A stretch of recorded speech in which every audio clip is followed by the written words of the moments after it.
Hello, and welcome back to Mountain Blade 2 Bannerlord 1.8 stable version. We're on our 10th episode of our campaign here.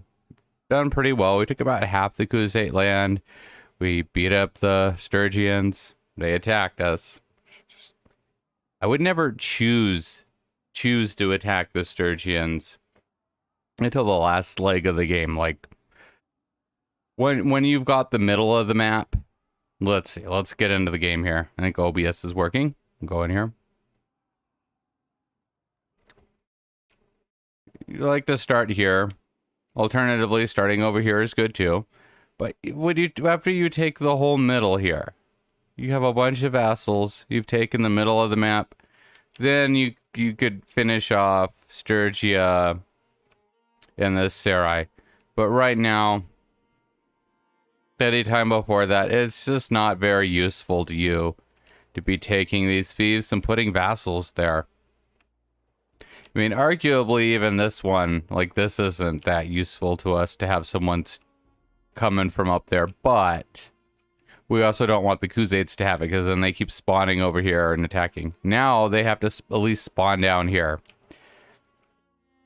Let's see now. We've got a lot of influence. We need to begin making some more clans. Let's see. Who do I have already? We've had a little bit of a hard time in this. Okay. I guess I've just been ramming these people into stuff. I didn't give them gear or anything. An Imperial. Okay. He gets a castle. We've got... Let's see. We could potentially give this person a town. He does match the culture. It's not necessary. It's not necessary to match their culture when you have good policies in place, but you might as well when you can. At least for towns. Trying to do it, like, all the time. You're just not going to have the diversity of wanderers to be able to do that, at least in an unmodded game. There's probably mods that can help with that. I know Landesika adds a whole bunch of different... I think they're like custom-made types of wanderers. I don't think they're exactly the same every game, but their templates are different. They're much better than the ones in the normal unmodded game.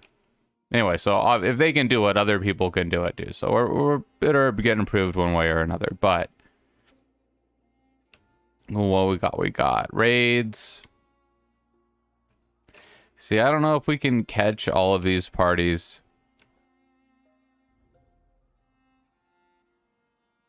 Let's see, do I...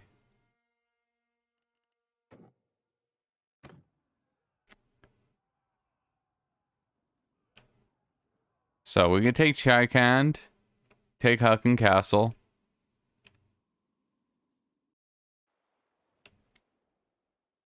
Guess really I should do both of those things.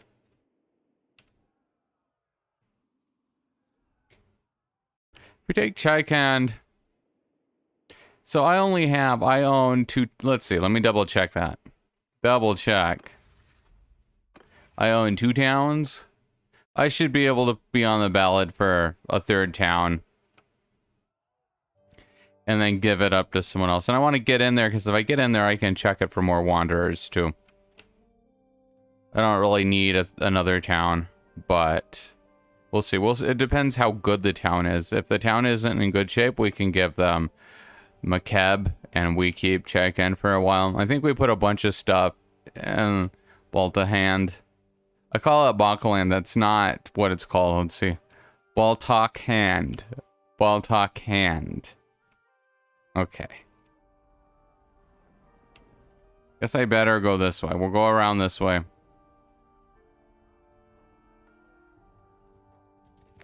We'll see what happens. Come here.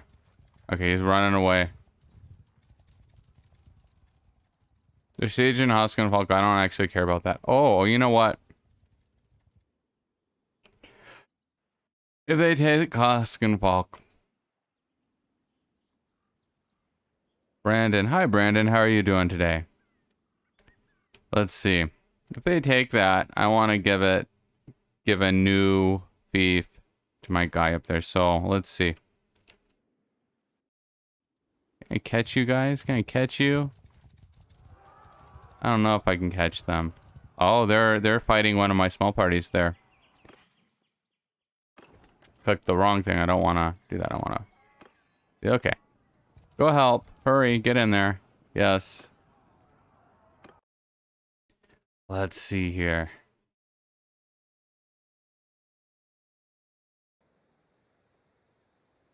What I do... Here's what I do. The question is, do you become a vassal or take over everything yourself?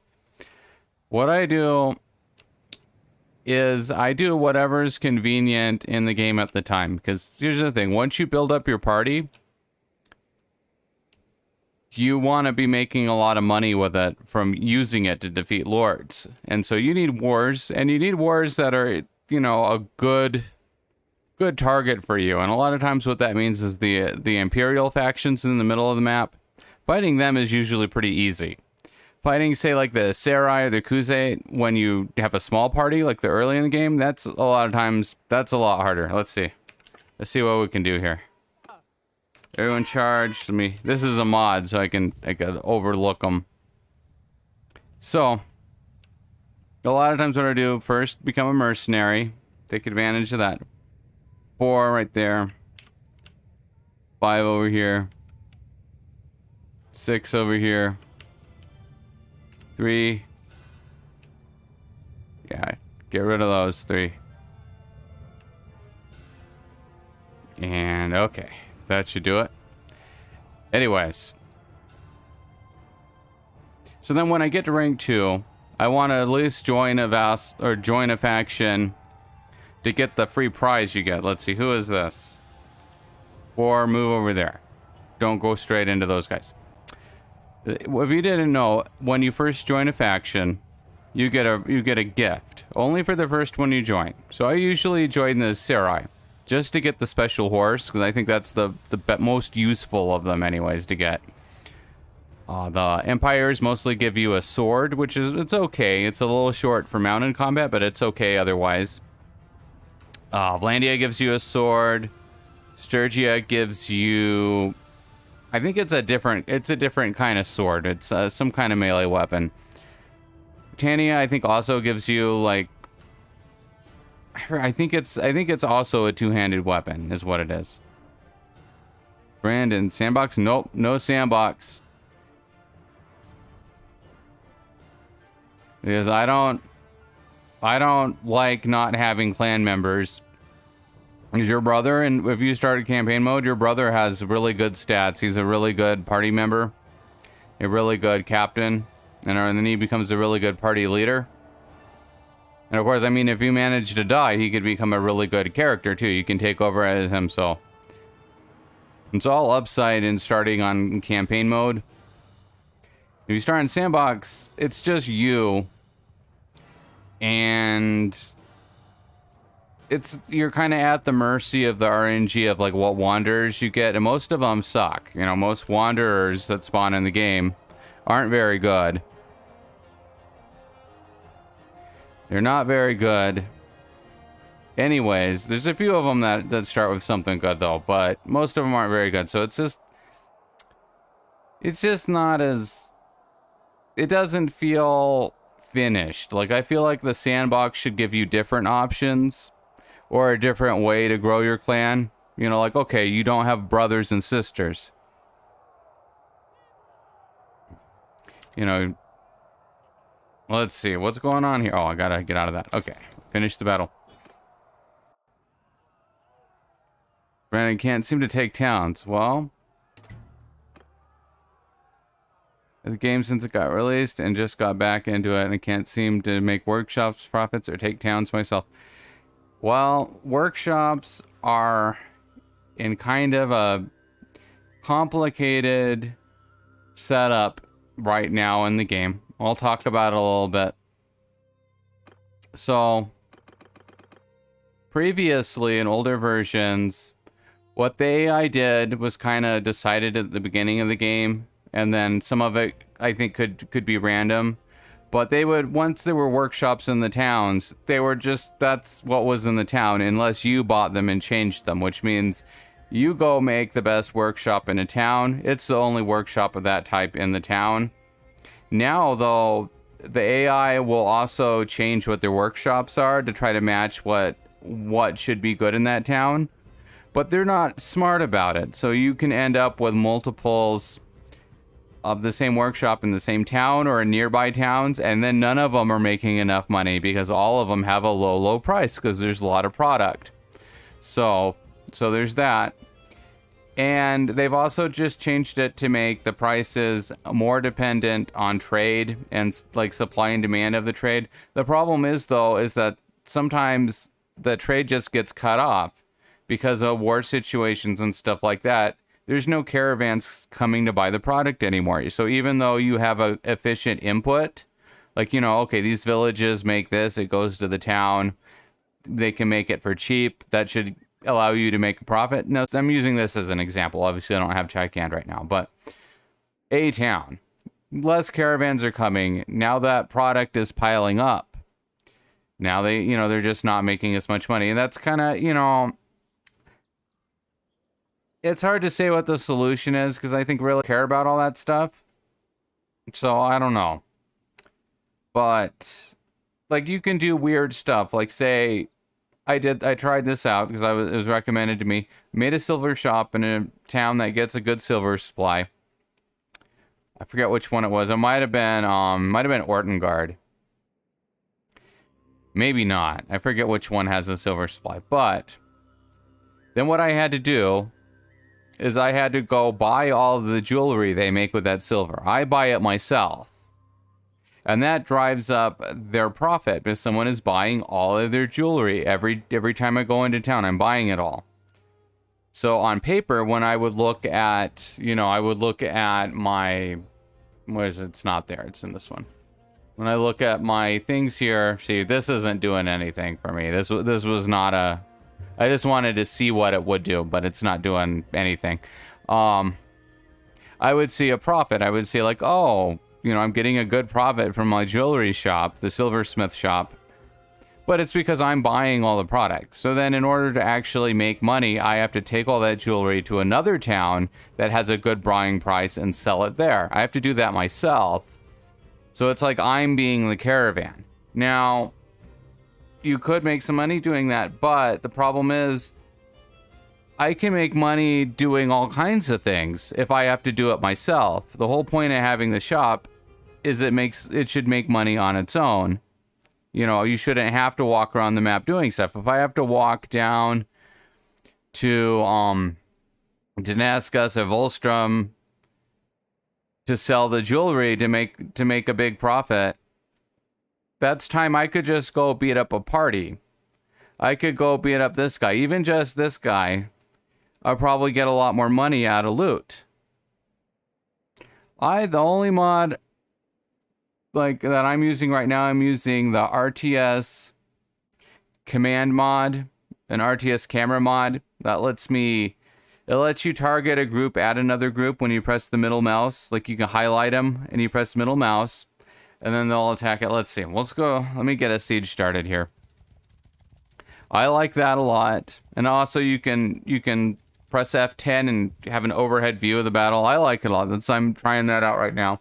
Another mod, Landasica, which I'm not playing right now, but it's a total conversion mod. Has a completely different map, different factions, lots of special minor factions. There's a different story. Landasica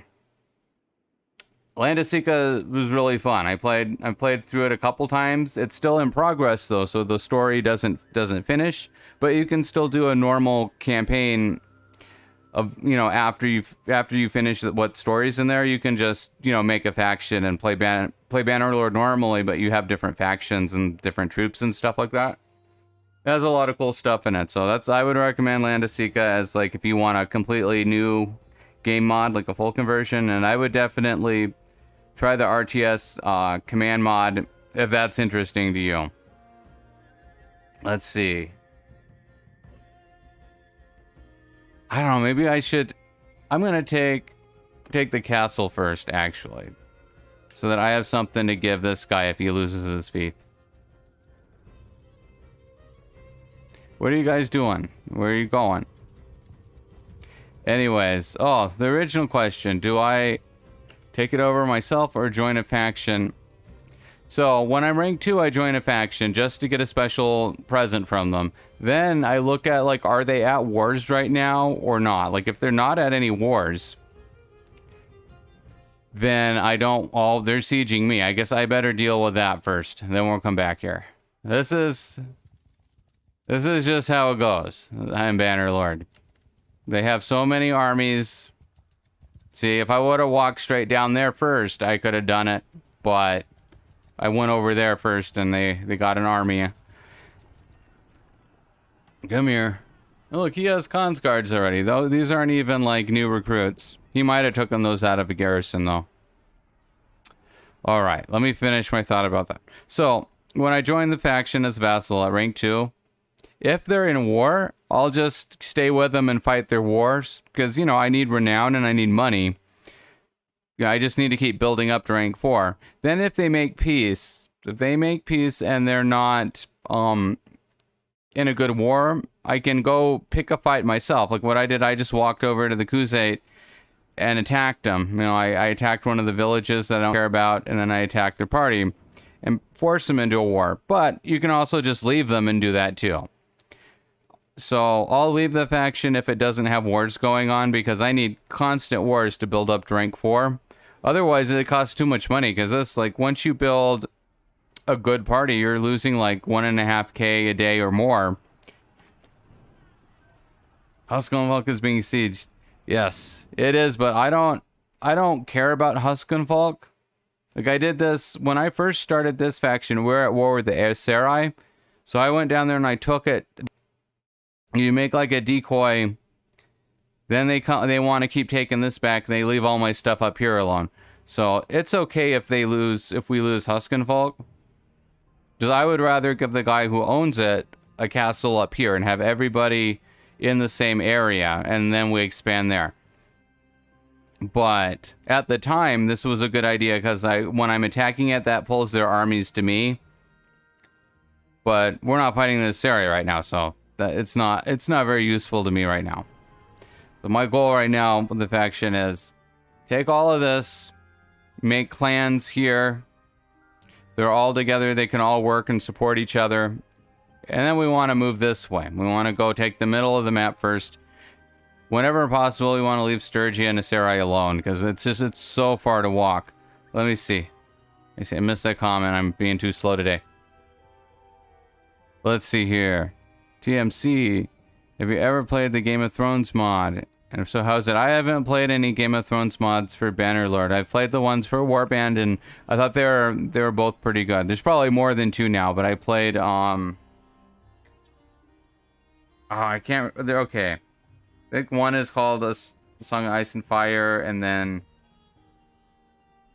I can't remember what the other one's called. There's two big ones for Warband. And I play both of them. I think they're both pretty good. Be the governor, so only the quartermaster part matters. Alright, we'll do this one. Rumor network, hideout to I feel like this one's a little weak for such a high up perk. This can't be the governor again, so it's only, yeah, we gotta do this one. At least that makes a little bit of sense.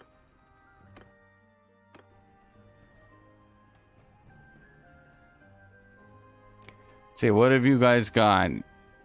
You have how many heavy horse archers? That's all I care. You got 14 Keshigs, 34 Torguds, Okay, they got a lot of stuff we have to answer here.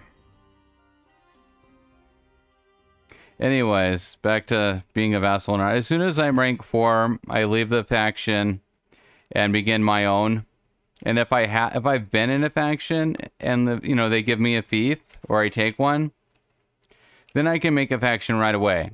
I don't have to go siege a fresh one. So that's kind of useful, but it's also good to just be on your own and focus on wearing down the faction where you want to start your own faction. Like for instance, like if I go beat up the Kuzan, let's see. This map is weird. Where are they going to start? Okay. It's weird with a mountain in the middle. I wonder where they're going to come from. Let's see. Everyone go back here.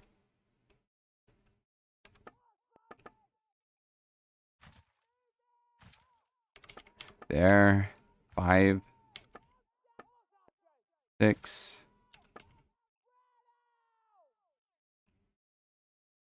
One over here. What, 2? Wait, not have 2? Oh, 2 can go there. 3 go over here. Okay. We'll see. I wonder if they can come around this side of the mountain, though. I guess either way, we're in a pretty good spot to deal with the horse archers. It's a lot of horse archers, but okay. 3, move back.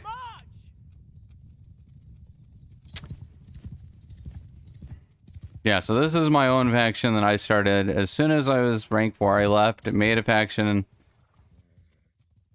And it only works because of these guys. Because of using lots of, cons guards and other... I have other horse archers too, but mostly, the cons guard's really good. Because you can preserve them. Because you move them in a position where they shoot at the enemy, then you move them away. And if I need to retreat, I just retreat. Like, if we lose a good position, we retreat.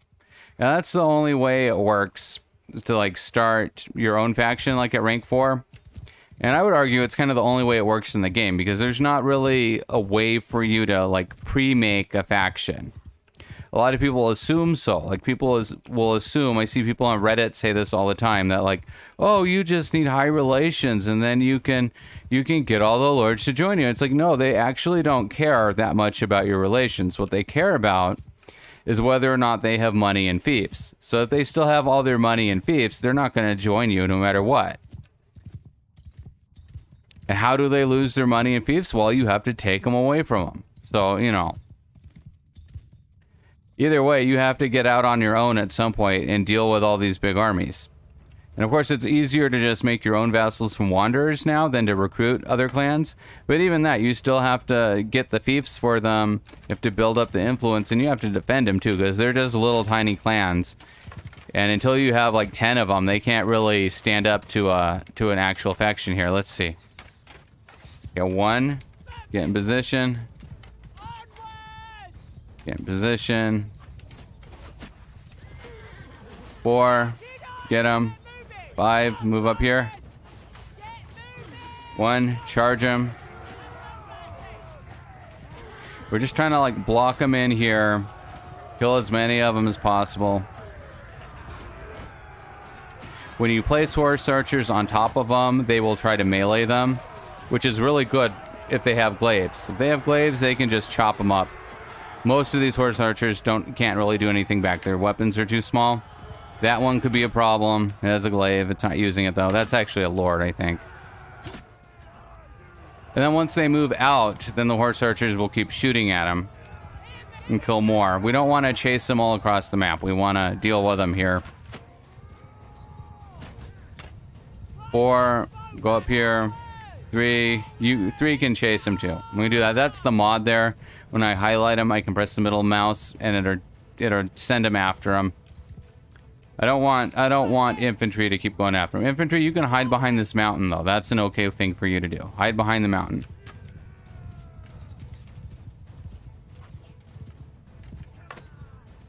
Okay, 4, you come up here. 5, you come up here. We'll leave 6 back there because 6 is mostly weaker stuff.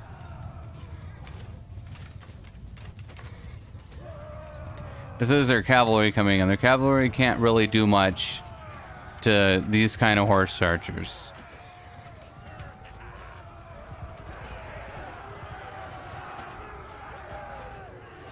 Okay. I don't want my cavalry messing around too much. You can see they're getting in trouble up there. Whatever they're doing. Come back. Come back.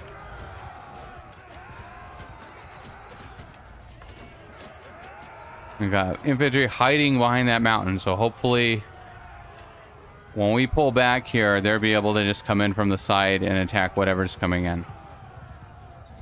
We have only a few archers. Nope, not circle. I want you advance. Advance, not a circle. Let's see. Okay, so they've only got 67 horse archers left.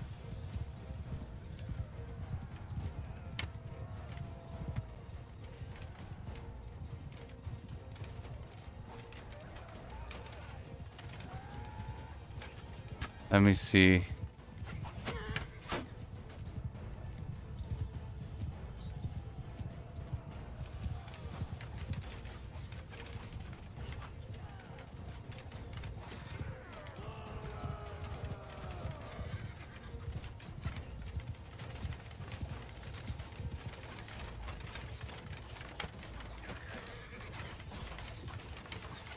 Let's see. Okay.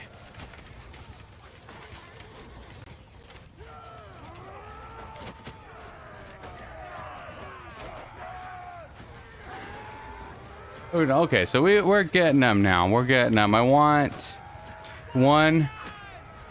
Get these guys. Go get them. 3, you get them too. Get those. Get those. Yeah, get them. Get those archers. Don't let them move up here. 4, pull back. Pull back. Let 5 keep shooting while 4 pulls back. 5 is the group behind him here. Okay, now we can just let 1 run wild. We don't want them to exactly stand where I put them. Okay, 5, move over here. Make a big, wide firing area. Shoot whatever's running around in here. All right, we got them now. Let's see.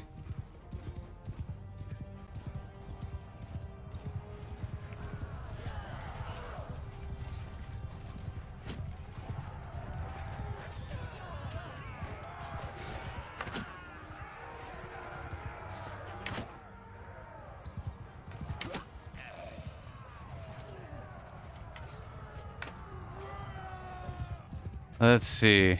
Still have these goofballs riding around. Come on. So it gives me something to do. There we go. I got you. Where's the other one?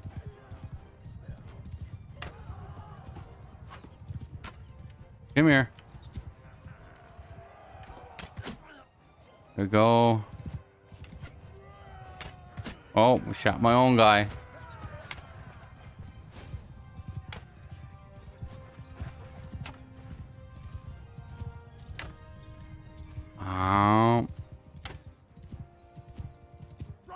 He's messing around with me here. Yeah, good job. You whacked him with that axe. Good job.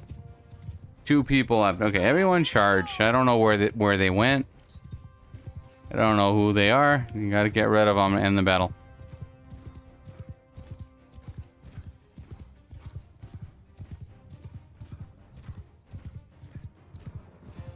Okay, we're done. Army number 20. I guess they just declared war though, so you can expect they have 3 armies when they declare war. They never run out of influence. They always can make armies. Yes. Everybody's very happy. What's this? Shujun. Where you must be a side member for... Okay. Okay, everybody's happy. 17, okay, we'll take those.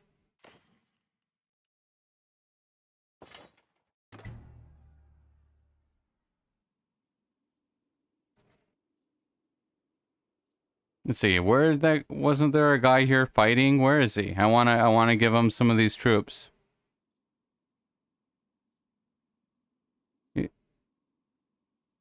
I guess he's not here anymore. That's inconvenient because these are basically his troops that I freed. I would like to give them back to him. Or give him some troops. But he's gone. He disappears after the battle. I don't know why he disappears after the battle. Even if he's knocked out. Even if he's knocked out. And all of his troops... Let's see. Let's go on there. They can dump their prisoners. That'll help him out a little bit, I think. Here you go.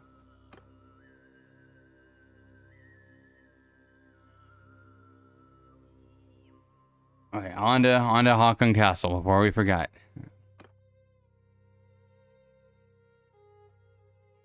Let me see here.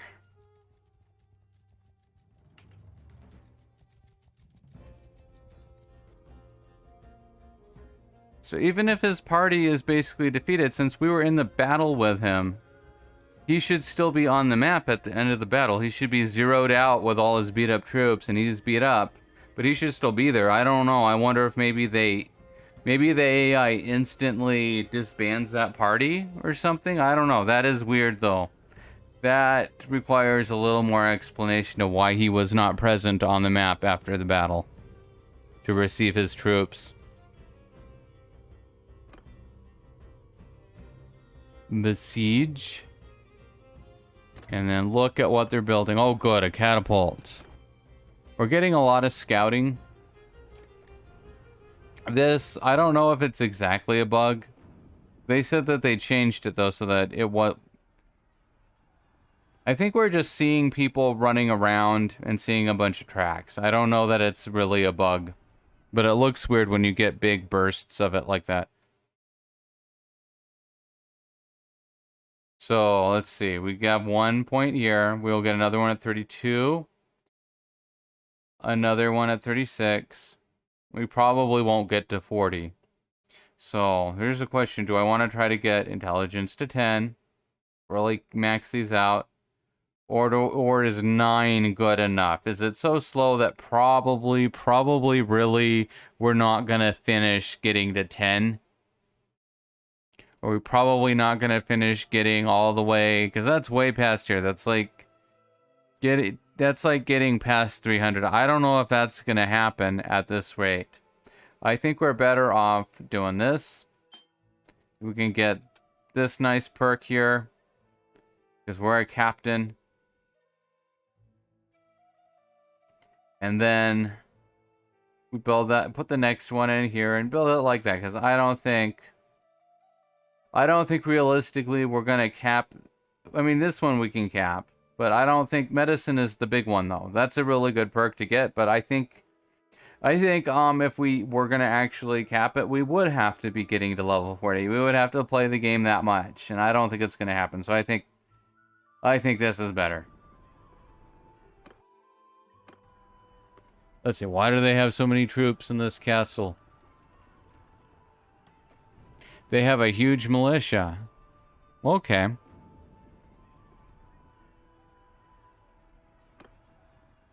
They have a big militia. So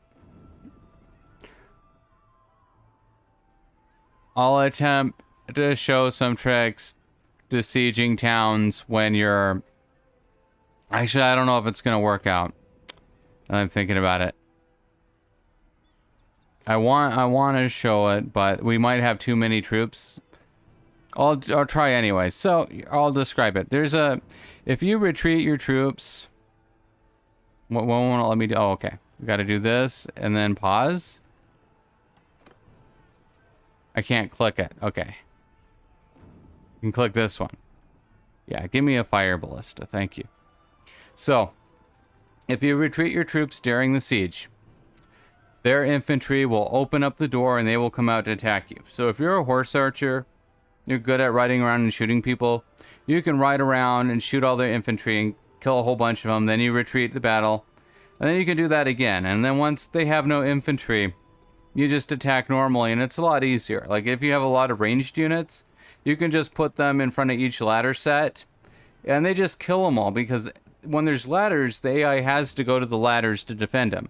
But if you killed most of their infantry, that means they have to send their archers who don't have shields up there to do that. And they all get shot when they go up there. So that's it is short. That's a easy way to take thieves when you have a smaller force and you don't want to be losing a bunch of troops in the battle. As though you kill them yourself, then they can't kill your troops. It may not work out for me this time.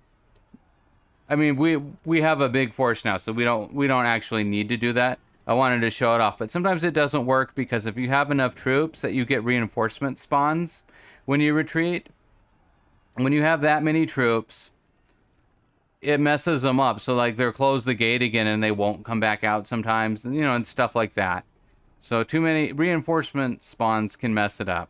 But otherwise, it's a good trick. It's a good trick for helping you get fiefs without losing too many troops, and when, you know, when you're small and you need to do that. Also, you'll get a lot of experience and skill ups for your character doing that too, because you're just riding around in circles popping all these guys. I've done it. I don't know if I have a timestamp available, but I've done it numerous times in like different playthroughs. Steppe. Hi Steppe, how are you today? Let's see. Okay, we better do this. Oh wait, no, I want to build that ballista, because if this works, I can use the ballista to also shoot the infantry. And so, yeah, okay, just kidding, everyone, back to position. We want to build a fire ballista.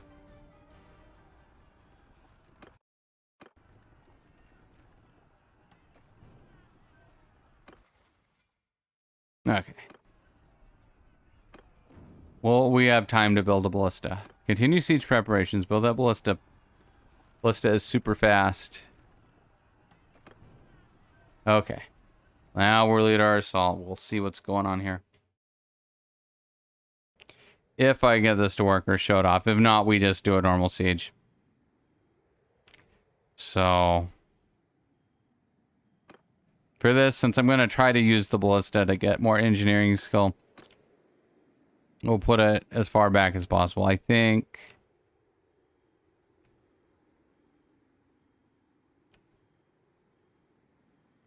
just in the middle here is the best. So, everyone back here. Everybody out.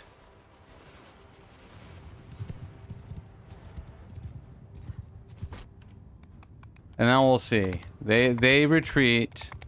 But the problem is, if we get a bunch of reinforcements, they still won't open the gate. Sometimes it can backfire on them, though. They open the gate, they start to come out. Then your reinforcements spawn in, and they close the gate, and they lock their own troops out. It looks like maybe it worked this time. I don't see reinforcements yet, though. Here's my ballista. And, of course, you don't have to use a ballista to do this. I'm just using it to get engineering. You can just ride around, and when they come out, start shooting them. And you want to, like on this map, I want to fight them. Darn it, I'm trying to point to the screen again. I feel so stupid every time I do that. I'm like pointing at the screen. Oh, well, there's reinforcements. Reinforcements, get out. Reinforcements. I have to stop doing this to make them. Reinforcements, no. Reinforcements, go over there. Do they shoot my thing? Yeah, reinforcements, go over there. Now reinforcements, go away. I'm so mad. I wish I could just say no reinforcements. Because you see how they spawn all over? Oh, one more guy is spawned. You guys are ruining my plan here. Go back over there. Everyone go back. Everyone go over here now. Now go right there. Go right there. Especially you stuck on my horse. Get away from my horse.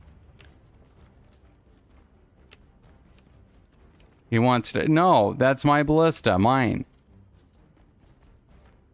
And this also, like, them being on the map will kind of distort where the troops go. So they'll run after them and not me. Because they run straight at me, I can just shoot them with this. They may have, okay. I think they locked them outside of the gate. Yep, they're locked out of the gate is what has happened here. So, in this situation, our reinforcements coming in like that. Because now they closed the gate and they're locked outside. But often they just go back in and close the gate. And the reinforcements mess it up. There also may not have been that many of them let out of the gate. But we'll see. We're going to keep doing this. I could use the RTS thing to look. But my character will get off of the ballista as soon as I do that, and... Let's see. Wonder if we do much damage to the door if we hit it with this. I don't... Yeah, 47. That's like if you hit it with your weapon.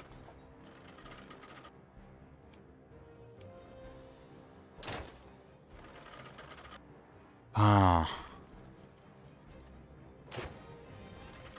Oh, they're still there. There's still a bunch of them locked out. Give me my engineering.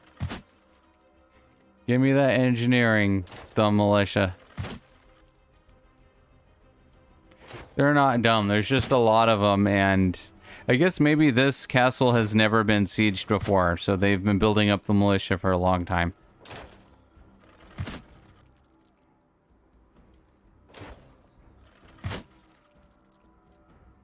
I love that's a very satisfying sound when you ballista into a bunch of troops like that.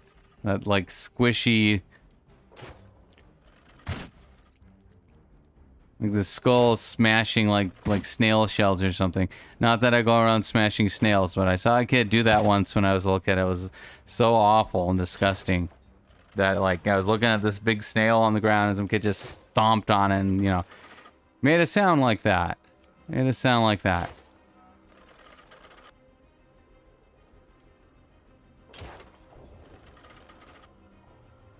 Come on, where are you guys? There's got to be more.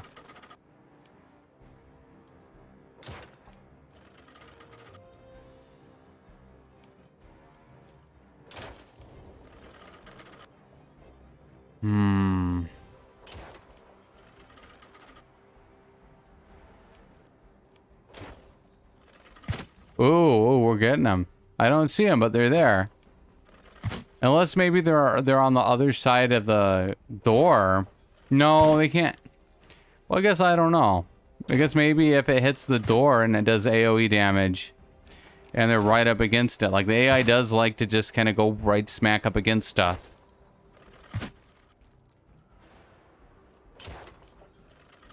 Oh yeah, it's saying I'm doing damage to an object, so I am hitting the door with this too.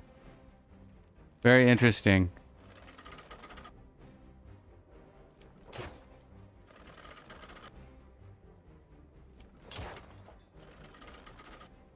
Let's see.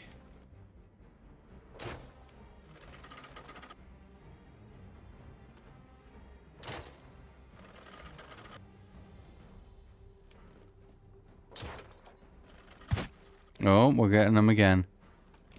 So, I don't know. This is very satisfying. It might be very stupid. It may be very stupid and be like, okay, there are maybe 10 different things wrong with doing this, that this situation has occurred, but it's very satisfying to shoot the ballista and get the kill feed like that and to see your engineering going up.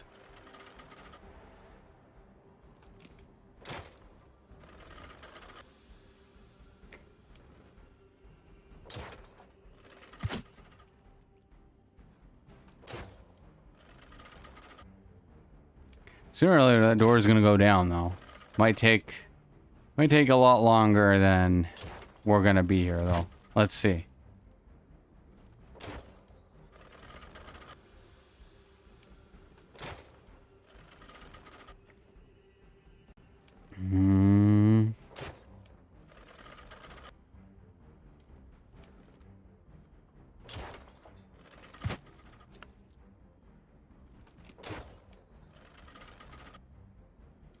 So I think it could be there was a big pile behind the door. It got killed and now they're kind of trickling in. That could be what's going on here. They had so many, they had so many militia that there should still be piles somewhere. Okay, we'll press F10 and we'll take a look. That'll be the Iosaur on for a minute. Oh, okay. There's still some right there in front of the door. There's some on the wall. There's some over here. Okay, and we go back, and what is our dumb character doing? Our dumb character ran all the ways away, and this little guy wants to go use the ballista. Little guy, you don't know how to do the... Well, actually, they do. I think the AI is... They're do it, but they're gonna shoot, I think, at the people on the wall. Let's see. Where are you shooting? I want to see what you shoot at. Yeah, they're shooting up at the people on the wall. That's not as good. Give me my ballista. Give it to me. Thank you. There's some people in there. Kinda. A little more.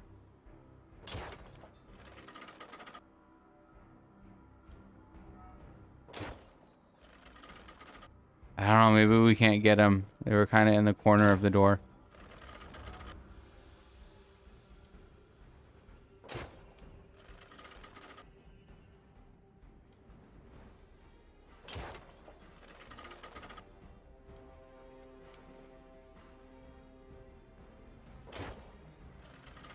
There's some stuck on the wall over there.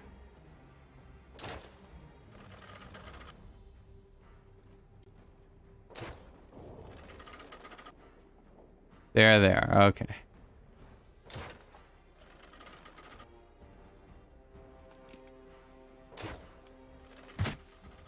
Yay, I'm getting more of them.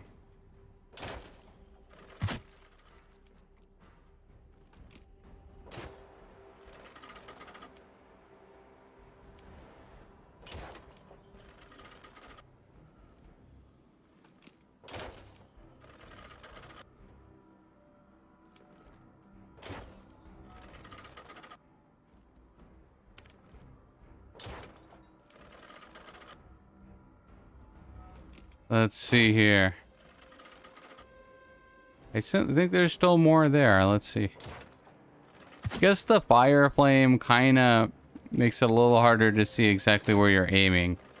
Which of course doesn't matter to the AI, but to me that, you know, because I could see the little speck, that person I see him wiggling around. Okay, they're like right there.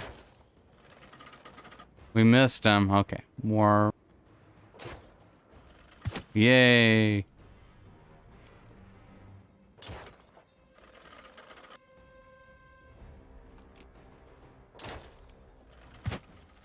Go.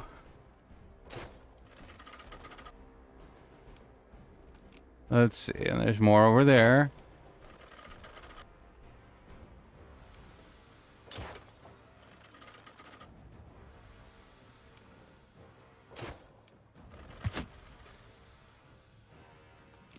What? I like the fire ballista. I think it does do like an AoE when it hits too. It seems a little easier to get multi-kills with it.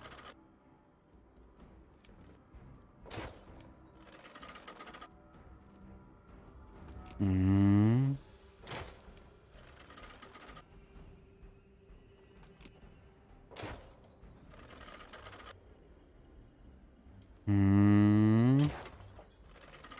Okay. Let's take a peek. Take a little peeky. What's going on out here? Got a few people over here. Those guys are probably going to be hard to pick off individually, though. Got people here, right one corner of the door. There's a few of them. And you got people over here. Ooh. Way over here. Let's see. Let's see. What does that look like from that corner to our ballista here? Hope my character is behaving. Okay, so it's...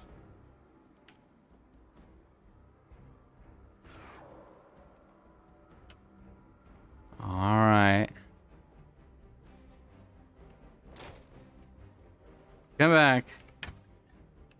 Go back up there.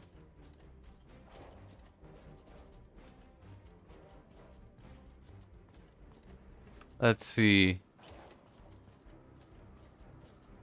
What I could do if I put my troops right here, like there are a few troops still in the battle, then my character wouldn't go trying to walk away, but it's not a big deal. Let's see.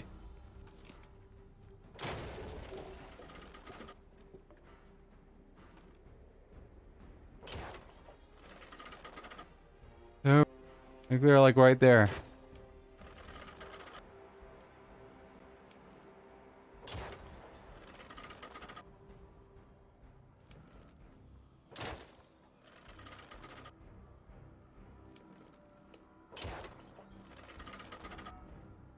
Wonder if we got more reinforcements. Now I see someone dying. It could be that they're just infrequently taking a really long shot. Okay, I don't know if I'm shooting the right spot, actually. Maybe it's...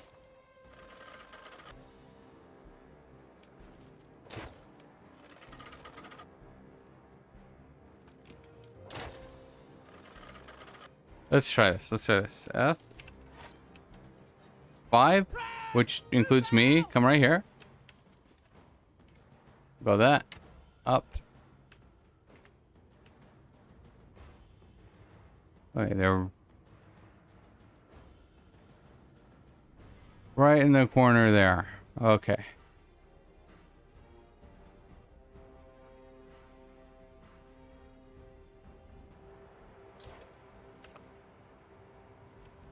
So right behind that little fireplace.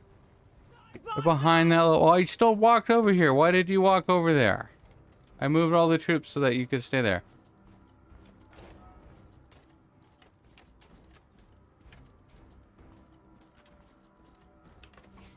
Everyone spread out. If you're gonna be here, at least behave. At least behave. If you're gonna stand around with me while I shoot the ballista. Okay. Now I'm gonna forget where it was. Okay, I think it's like right behind that fire is where they are. Well, I'm surprised they can shoot that far. That's a very difficult shot to make. Well, good job, Consguard, doing that.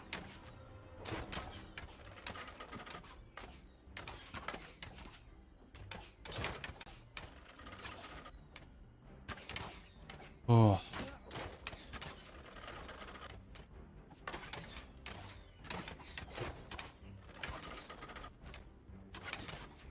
Damage to object. Okay, that's not as good.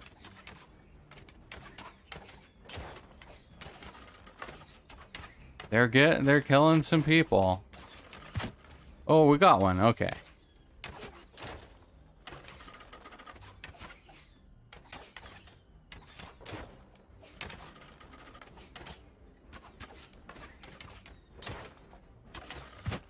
All right.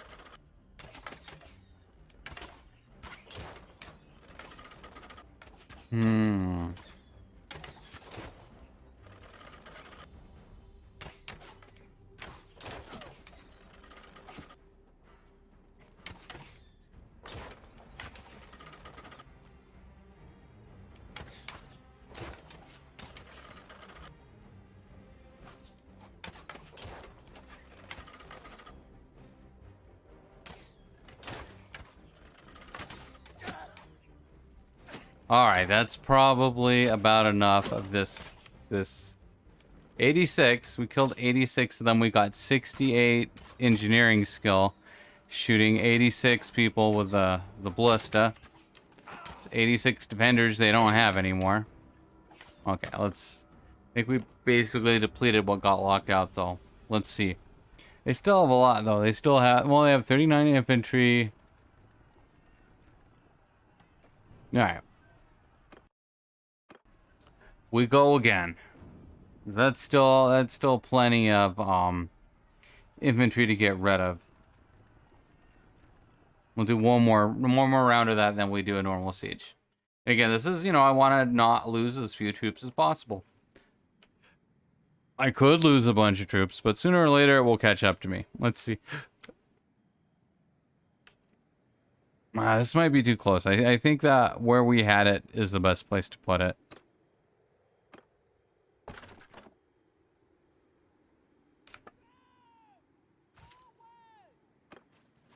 There you go.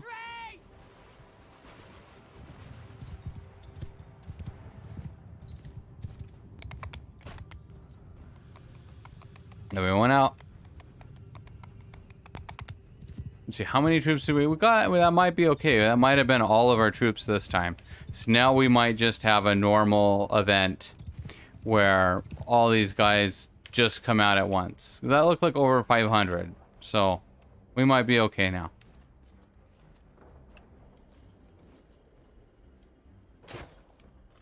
So there's your gate. They're gonna come out come out of there.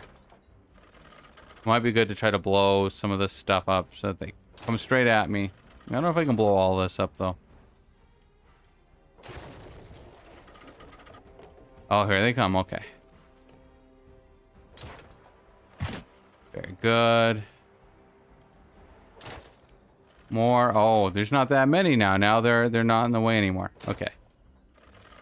Where are you guys going? Which way? Over here? Guess I can't. They're right there.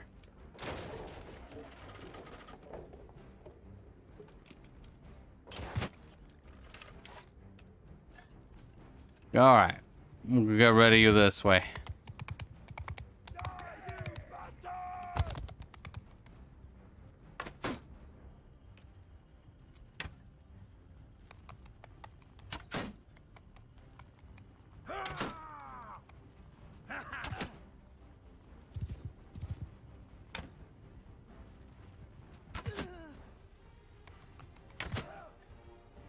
Come on, guys. Give me some bow skill. We can get up to 225 now. Actually, I think we can go up a little past 225, but 225 is where we get that perk. So that's what we want. Might have been better to do it earlier, but whatever. I think I intended to pump intelligence up to 10 first, but now that I'm thinking of it realistically, it's going to take so long that we don't need it at 10. Putting it up to 8 or 9 later is probably plenty. Because it is slowing down. It's been a lot faster getting medicine up this high, now that Doctor's Oath will give us experience for it.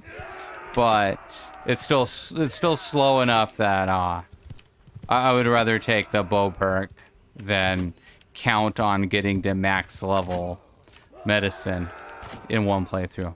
I kind of don't think I will. Not max level anyways. Definitely to 275 and a bit higher though.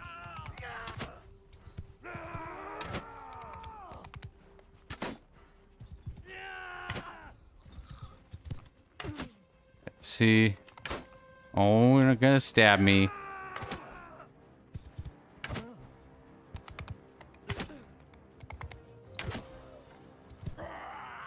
Oh, we missed him. The shield, the belly, headed. No, okay. That's it. Now they've got militia archers.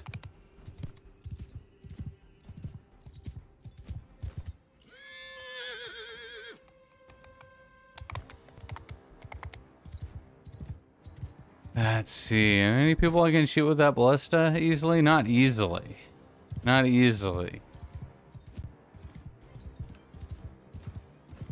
Alright, I think that's enough of that business for now.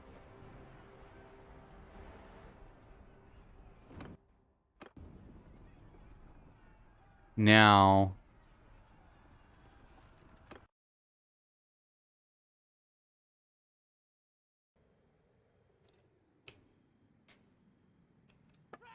let's see. Let's see if this is still working. If these groups here, okay. I guess this got undone at one point. Okay, so here, ranged. I'll count myself as the master of this group. Okay. Now, I did this before. I guess it got undone at some point. Heavy armor here. Not so heavy armor here. So we do this. Give me half and half. I guess not half and half. We want. Let's just assume we have like 30% here. 30%. 30%. Assume these should be all of our weaker stuff. Put them back here.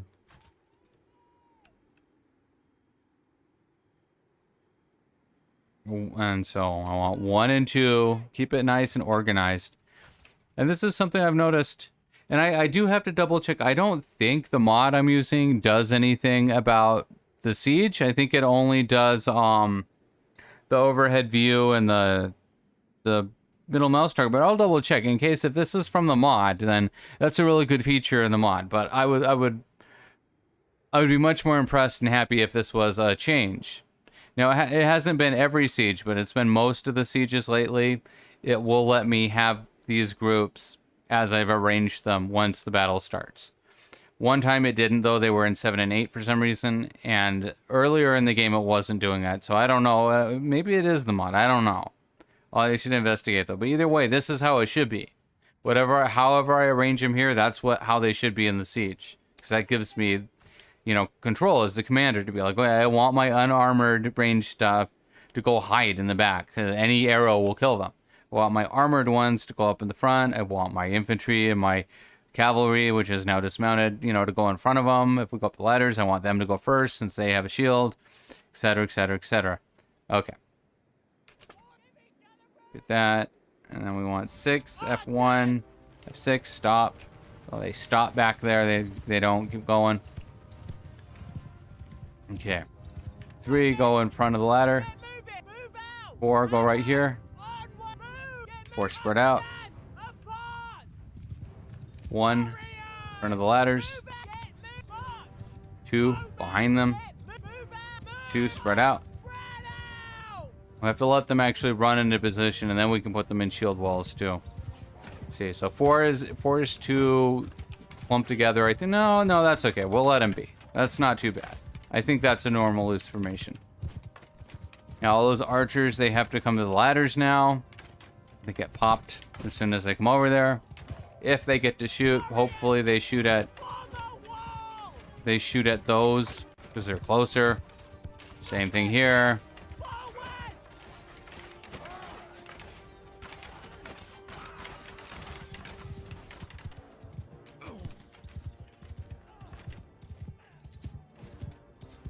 There we go. So you can do like a mini version of this even when you have a much smaller force. If you have mostly ranged units, mostly horse archers. Same the basic idea. You just want to be in front of the ladders where they're going to shoot the troops right there. Make the most use of their range powered. Kill most of the troops before you go up. And here's another trick. We don't need to do this here, but I'll show it off. You show it off. Okay, I want to go 1, F3, F5 to make a separate group here. Just for right now, a temporary group. So it's going to be 5. I want a dozen people in 5. Then 5, I'm going to point at this door here. I'm going to click it. And they're going to go beat on that door. Now, the outer door takes a long time to break. The inner door doesn't take very long to break, though. It doesn't have that much HP. So, one thing that's kind of annoying, they won't automatically attack the second door, though. And that's the same when you use a battering ram, too. The battering ram will not... They leave the battering ram when they break the outer door and they run back to their formations. You have to ride up in here and point at the inner door and make a group attack it too. So even if you have a battering ram, you need to make a second group to make them go attack the door. And you can only fit like a dozen people on the door anyways. So you don't want to. I wouldn't want to send like all the infantry to break the door down. All right. I explained it so much, and then it's like I want to clip it out and make an explanation, but it never sounds right. It never sounds right. Someday I have to just not be streaming and just try to articulate it as well as I can. How do you break the doors down? Because it comes up all the time. Like, people, they build a battering ram, it breaks the first door, then everyone runs away, and they're like, hey guys, hey, don't you think maybe because we broke the first door down, maybe we wanted to... break the second door and go in. It's... Maybe by October the troops will understand. I like how just this one guy's head is highlighted. He's the one. He is the one Kuze Kesheg.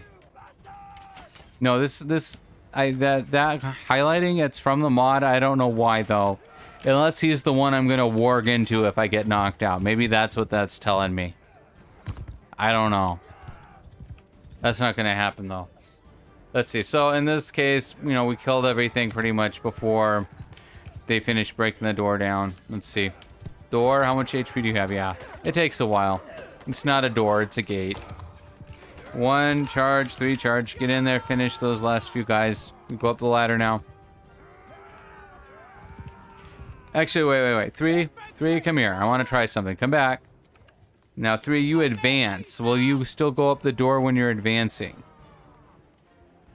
Okay, they're not the door, up the ladder. Okay, they're going up the ladder on advance. I want to, okay, and these guys are awesome. These guys were on charge and they're going up the ladder. So maybe I wanted to see, is there a difference? Is one better than the other? They're both working. You know, this one is a little more staggered. That might be because they're on an advance. They might not be moving to the ladders fast, but either one is acceptable. So it doesn't seem like one is better than the other for that, though. Okay.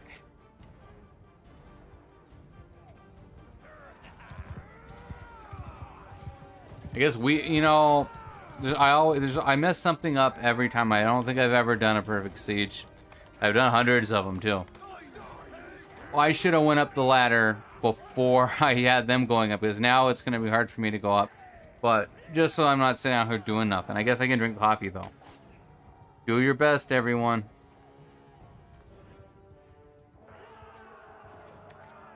I mean, there's like one person there. I don't really need to go in there, but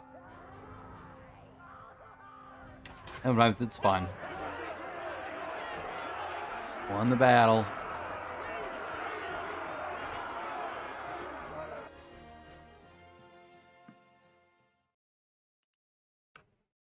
Take these. Want to recruit a bunch of those. Give them all to me. I take you too. You're a good boy. Don't need the rest.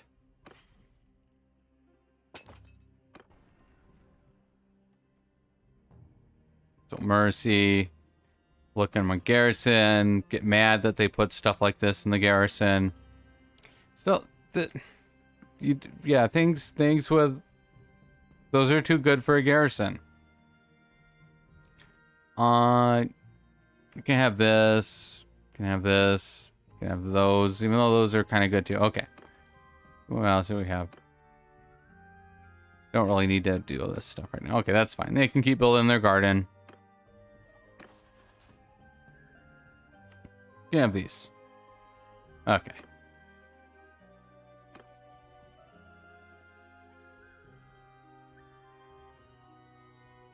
Alright.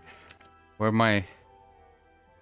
YouTube is telling me an error. Oh, I guess that was an old error. Now everything's fine. Good thing I looked. That was... Okay. I'm glad everything is good. Let's see here. Let's see.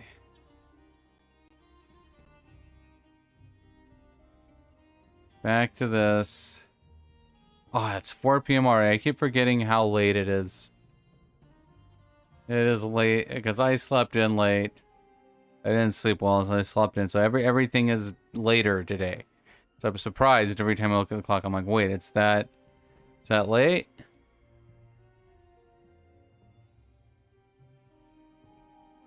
Wow, okay. Back to the game. Back to the game. Everything is fine.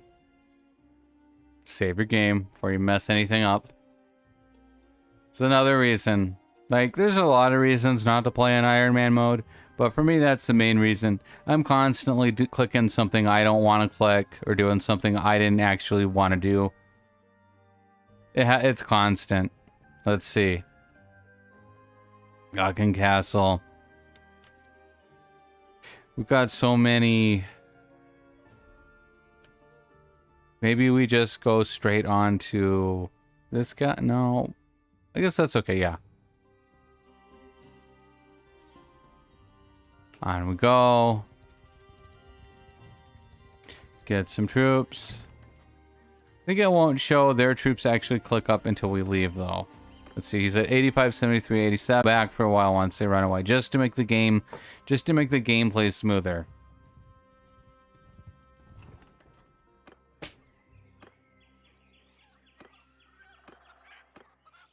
Give me your troops.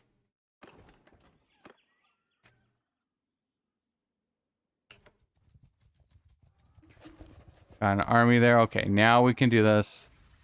Oh, wait. First, pause. Okay. Did they take that town?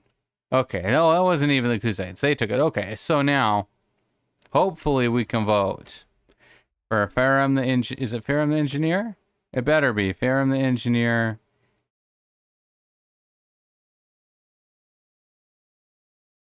Yes, you don't. That's who lost the fief. That's who should get the fief. I have to spend 20 influence to give it to him, even though he doesn't have a fief. I guess they both voted for themselves and spent influence on themselves. And he doesn't have enough influence to vote for himself, maybe? Maybe that's what happened. But yeah, of course you get it. Of course he gets it. You guys are being greedy. You don't get a second castle why someone doesn't have one. Or why there's men in the world, men and women who don't have any fief. So, of course they've built another army, but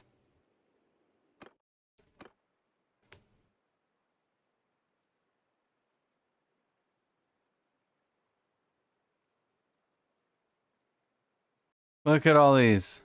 They keep losing their armies. They don't care. They just get more. More. Let's see. Will you come bother me if I attack this? I hope you do. I kind of think they won't, though. Let's see. We get engineering. Oh, look at all these engineering perks we got. Okay. Camp building. Very good. Apprenticeship. I don't know. I don't think that matters. Do recruitment +1 artisans. Well, that's pretty good. It's okay, I mean. Camp preparation is 20. Wait, what was this one? Camp building. Reduce casualty chance from bombardments by 20%. During besieging army loses 50. I mean, that's okay. What was this one?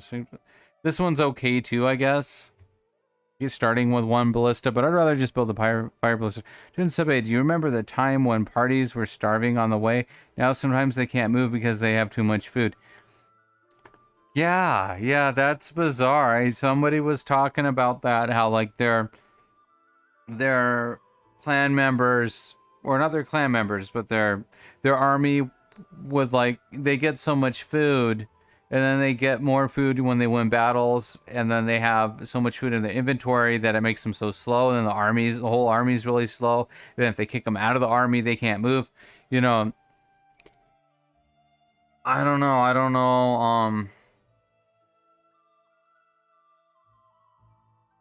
don't know what to say about it, because I feel like the whole army setup got off on the wrong foot, because it's like it started with the end result and then worked backwards. Like, okay, we want to have really big battles. Oh, how do we have really big battles? Okay, they have really big armies. Okay, so but then it's like, okay, are the maps big enough for really big armies? Is the UI and the players control, and is that actually good for interacting and controlling big armies? Does the other systems of the game support big armies? Like, how do they get enough food? If they're moving around really slow and need a lot of food, are they sending out small parties to get their food? No. Is there a supply train? No. It's like, okay, you have big armies, you technically have big battles, even though some of the maps seem like they're kind of too small for a big battle. And in my opinion, if you can't accurately control the big battle, there's no point in having it. Like, I don't see, because to me, like, whatever part I can control, that's the only part that I'm playing. So it doesn't matter to me if, like, elsewhere there's another 500 troops waddling around, bumping into each other and stuff. If I can't, reasonably, like, control it in a useful way, it doesn't matter. So the RTS mod does help with that. It is useful to be able to just pop up overhead and see what's going on. Metallurgy. Looted items are very unlikely to get negative modifiers. However, it doesn't seem to work. What I would consider very unlikely doesn't seem very unlikely. It seems possible. I would describe the way it works as possible, and it seems like it's mostly the crappy stuff, not the good items you get. It could just be random, though. Camp preparation 20% fast. 20%? We'll take that.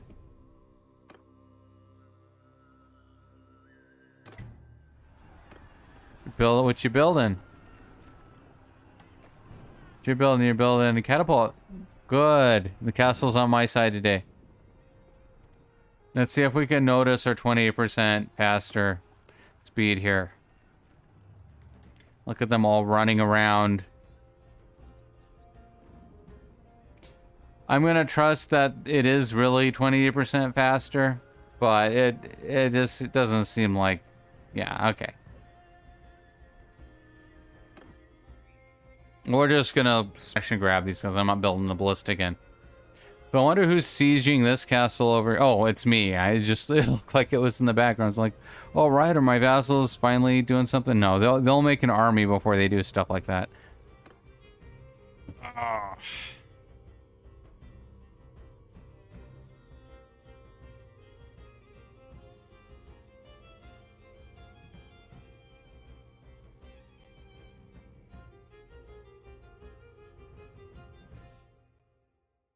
Kind of a long load time for siege.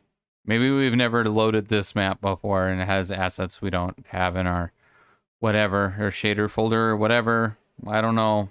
I forget. I forget how the game works.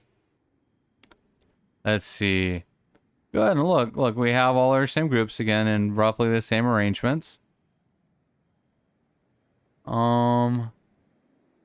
This can have more though. This can have more. I'm about even. Okay. 6. 6, go way back here. 1.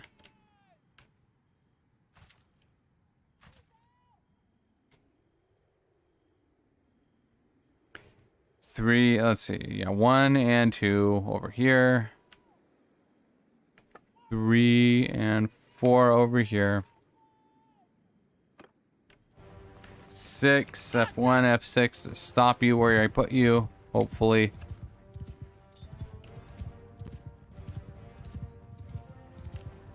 Let's see, do I want to... I always go back and forth on whether I even want to mess with both sides on this map because it's so weird. Like, it's very separated, but okay. Maybe here, on this one, we don't bother with putting infantry in front. We just put 2 here, spread 2 out, let them shoot at whoever comes out here. And then over here, we just put 4 here, spread them out, and then put like 3 here,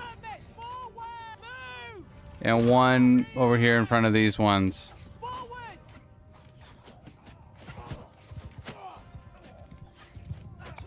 And that they can hopefully take the fire off of our good archers while they shoot all the stuff that's hanging out on the walls. Hopefully. Let's see. You in position? Okay, 3, put shields up. 1, I put 1 was further away, so okay.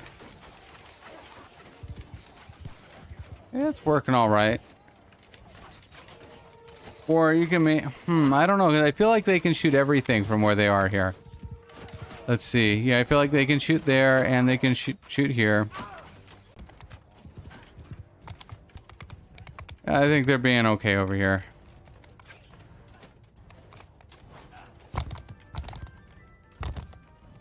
Although, it's interesting, it doesn't look like there's anyone up on the wall over here. Maybe...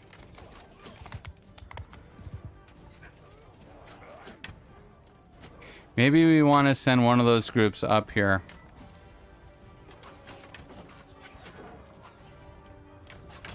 Oh, they're sending more to... I don't know. We'll wait and see.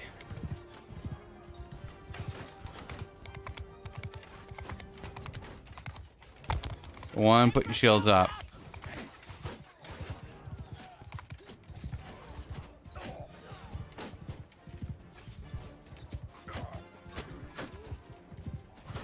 You guys doing your job over here? Are you shooting all these?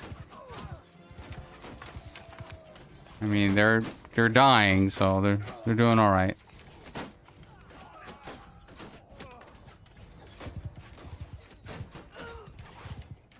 Okay, I'm gonna start charging them now. I don't know. It seems like it's a little slow to get rid of them. You guys, you can go up the ladder. I keep forgetting. I keep forgetting that I should also go up the ladder. Come on, let me up the ladder too. Me too. Come here, let me too. Me first. Here we go. This time we're doing it. We're going up the ladder.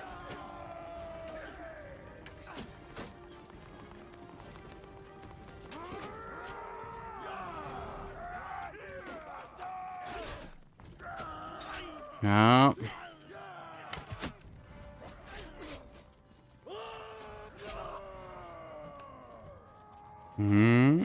I see you. Oh, we shot the little corner. You guys. Surprise. Oh, so who shot me? Oh, I surprised them. They surprised me. No. Get out of here.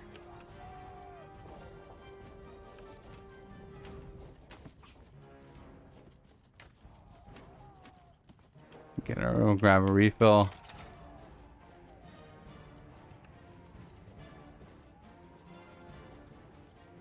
Get up here. Get up. Go. Go.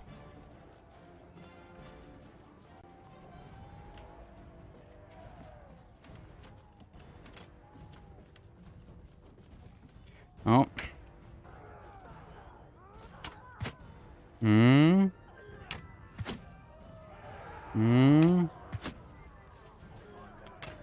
Rid of this.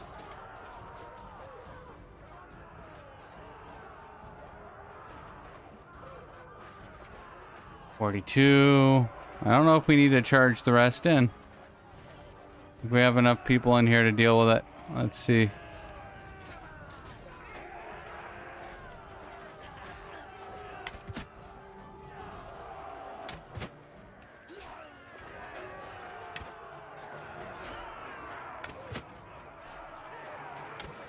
Let's see.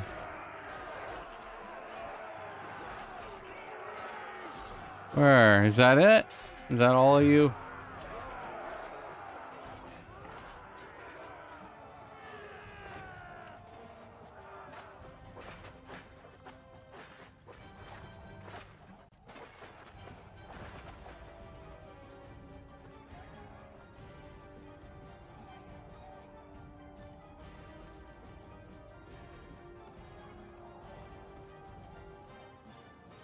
All right.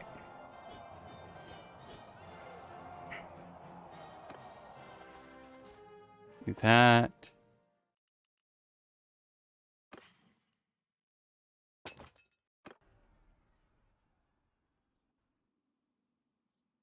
Gotta show mercy. And garrison, let's see now.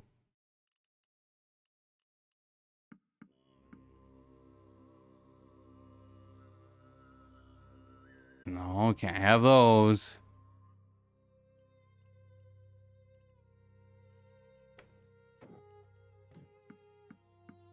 That. Okay. We'll get a few more out of you. Put them in there. You got some weird stuff in here, right? Take that. Those, this, that. These two. And that. Okay. That's enough. The garrison doesn't do a whole lot to actually deter them from attacking it. They mostly want it to just be able to have a little security. We still need us or our vassals, hopefully someday, to go deal with all the besiegers. So,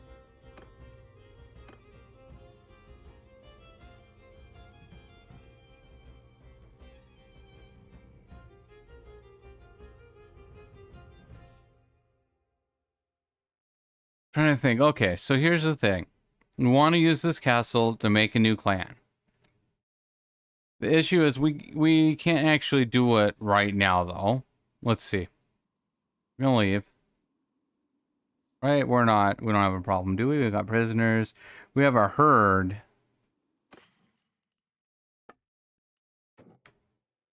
Now we're gonna have too much meat. That's probably better than the herd. Is it? Oh, we still have a little bit of a herd. It's not that bad, though.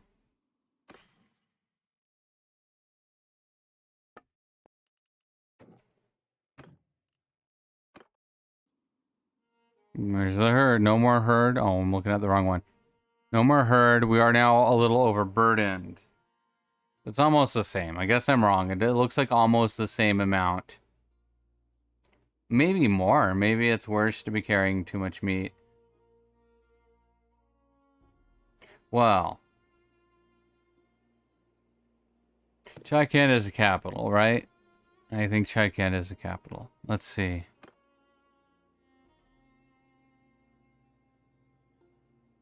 So I don't know if I'm actually going to get possession of this castle to be able to give it away. So what I might have to do is give away one of these, which I think I want to give away Macab.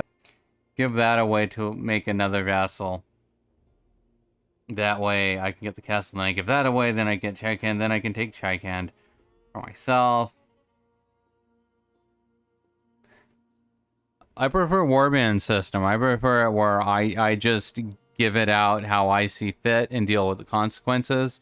Like if you make the vassals all really mad and they leave, you know, that's better than being forced to give things to only certain vassals because of who says so. The game says so, but how does that even work in the game world? You know, what is that? Okay.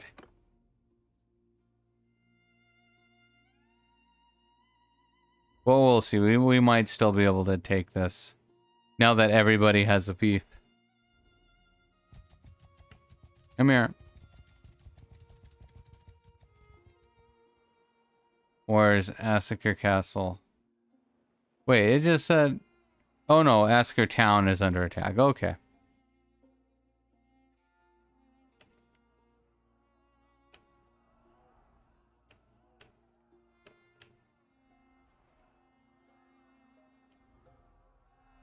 Let's see, what's next? I guess we gotta get rid of Chaikand next.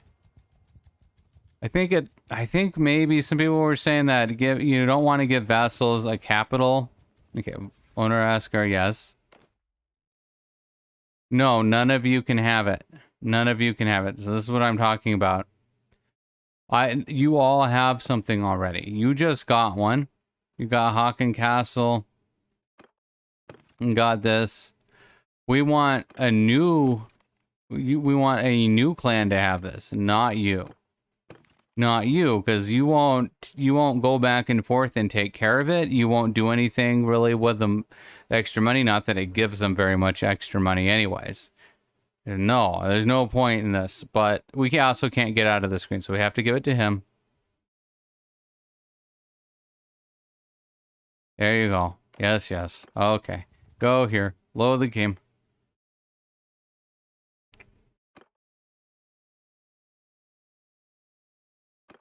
Load the game. Don't delete it. Load it. Almost clicked it. Let's see. Load it up.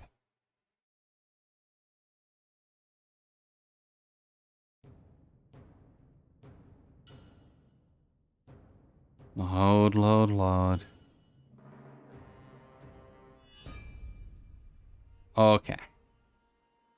Well, we leave. Where are you? The one that is a crusade. You. Would you like to be a lord? Wish to reward you, yeah. You get McCab. No, Balkahan, because I got a bunch of stuff in the storage. We should sell that stuff. Vincent, but you have seen this stuff about defection, that capitals are a problem. I think I saw Flasson post about it. I think I did. I don't know if that's actually a problem in this version of the game, because I'm not 100% sure if I understood what Tilwars was saying, but I think they just turned off that part of the code where your vassals are checking the value of their fiefs compared to what it would be, you know, how much the other factions would value it, or, you know, stuff like that. I think they just turned that off for now so that your vassals aren't going to look at that, but I don't know for sure. But I might as well hold on to Chaikand anyways.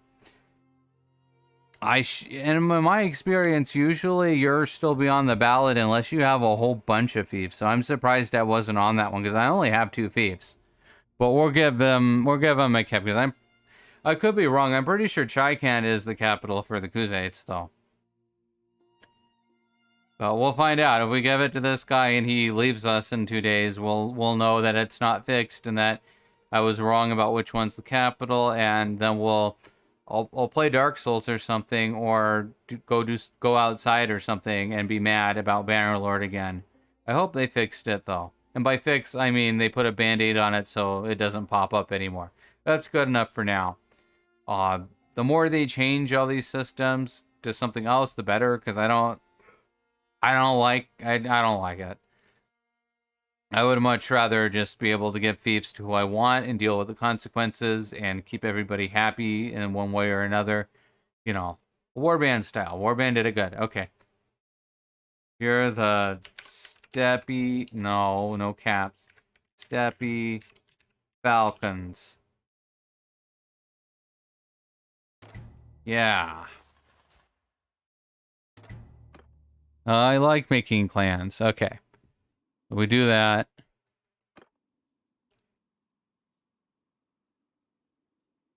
Real slow. Let's see. Part of that is disorganized. One is from disorganized and night and overburdened. They didn't fix the issue. They just lowered the daily checks and added a big negative score for the player. That is it. Okay.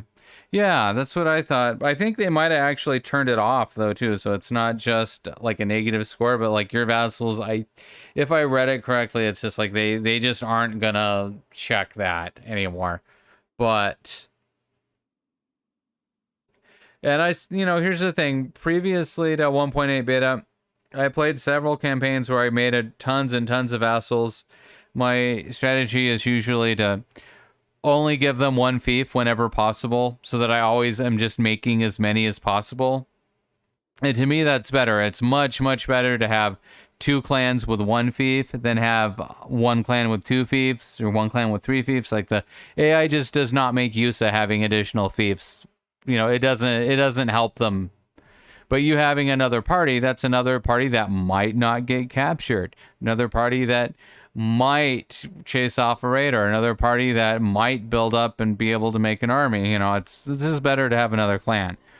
So, and I never, ever, ever had any of them leave, even if they lost their fief, or there used to be a way you could like give them a fief while it was up for election and then give it to someone else and make it different clan. You ended up making 2 clans with 1 fief, so one of them didn't have fief, and they would never leave. At least not fast enough. Like, I would give them a fief when I could. And so pretty soon after that, but there would always be some people without fiefs, and they never ever left because they have money and our power is bigger than the other faction. So it's like, it's still in their good interest to be in my faction. They're still better off in my faction than the enemy. And I mean, obviously that's how it is. So it's like, I don't know. Come here, you shits.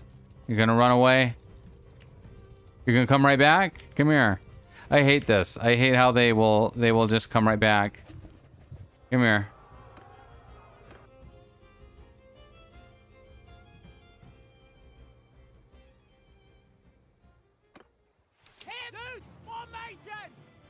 F10.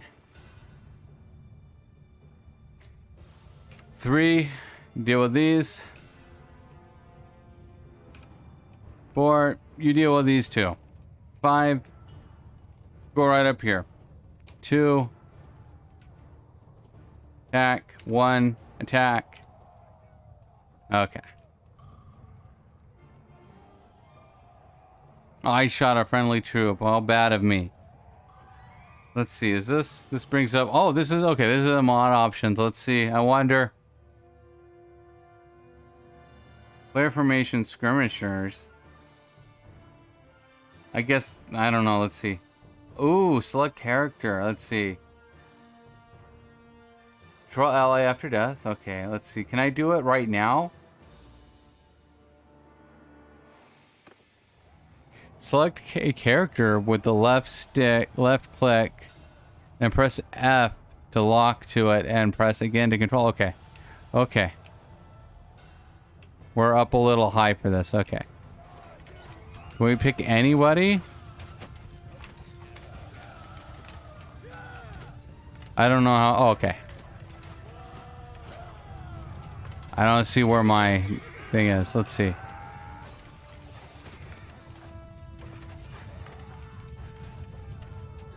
Ah, let's see. Okay, go.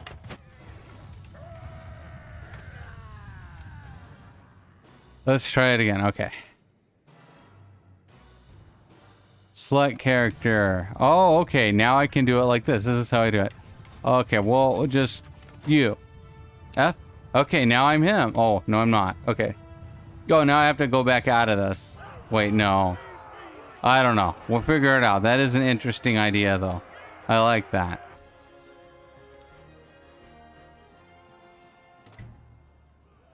That could be useful, like something like that in other mods where maybe you're not. What if you're not a character in the traditional sense of Mount & Blade? Like, what if you're like a deity or something like that, and you're choosing. You can choose to control people in the battle, but that's not actually who you are. They could do interesting stuff with systems like that. In Steppe, I had this bug when I took Bannerlord for myself. Nobles and mercs were standing in line to raid my villages. I could pick them up one by one. It was hilarious. I wonder if there's just some problem in their code that makes Bannerlord look much more valuable to them to raid it or something. Because I don't know. I've seen weird stuff like that too, where the AI just decides someplace is the place to be, and they go there, and it doesn't make any sense, and it makes no sense. But let's see. Now, did the same thing happen here? Did this guy get beat up?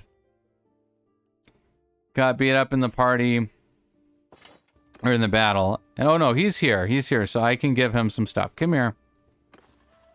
Give me some of your dumb stuff. Actually, no, give him some good stuff. He can have some good stuff. You can have heavy horse archers and Quanzicles. You can have some of this. Come here, you. Sarkhan the Grey Falcon. Oh, I just produced you. And you went and got yourself into a battle. That's okay. That's good though. Wait, I can't just give him. I thought I could just give him troops. I can't give you troops? Maybe this one? Okay, I can talk to Bull. Okay, I don't really want to talk to Bull. What? I can't. It's funny, I can ask him. I can ask him about Nezert's Folly. This is probably just something normal that people tell us. Okay, that's funny. Okay, you can barter with him. That's not what I want to do, though.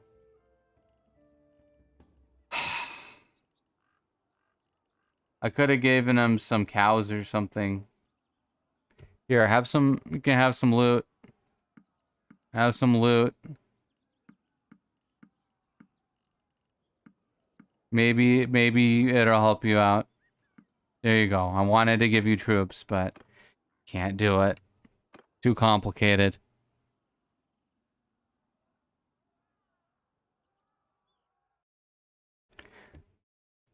Okay.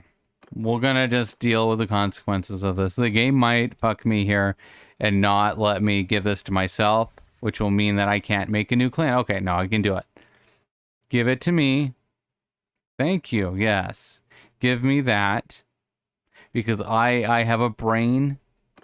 I have a brain, and I know that I can do this, and this is better. This is better. Go here. And let's see which one. Elazif of the Wastes.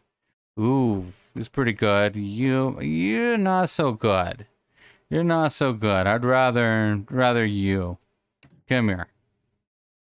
Steppe. Yeah, I don't know what they did, but I decided it's time to take a break and come back. Bannerlord after release.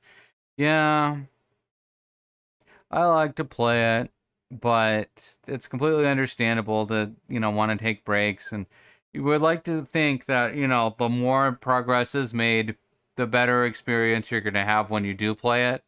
So that's completely understandable too. Unfortunately, as we found out, that's not always true. Sometimes they make changes that we don't like. And, but at the very least, the longer you wait, hopefully the more mods to fix those things will come out too. So if you use them, use with a good version with good mods to sort stuff out, you can have a good experience. So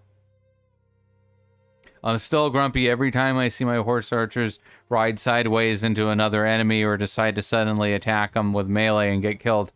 Because there was a time when they would not do that. You could just charge your horse archers and they would circle cleanly, and that was all there was to it. That was in the game for a good while too, until they changed it. Now they do weird stuff. Yes, you're getting a castle. You're getting a Kisser castle. You're the wasteland boys. No, we'll try to wasteland dogs. There you go. Yeah, that's cool, right? Dogs. People. Okay, it's enough. Over my troop. Yeah, over my troop limit because I was going to give that guy troops and I can't. You can't. Denied the ability to give troops to that guy. Okay.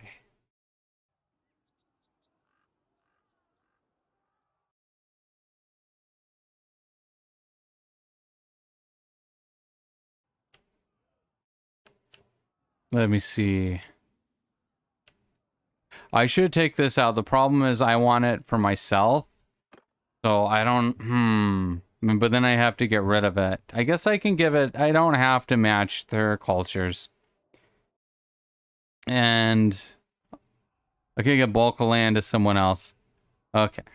Save her game. We're just ignoring Raggy. We beat her up a couple times at the beginning, but that's fine if she wants to take... She takes Huskenfolk, then she can deal with the Sarai when they want it back, and not me. I don't care. Let's see. They have one prisoner. They have more stuff.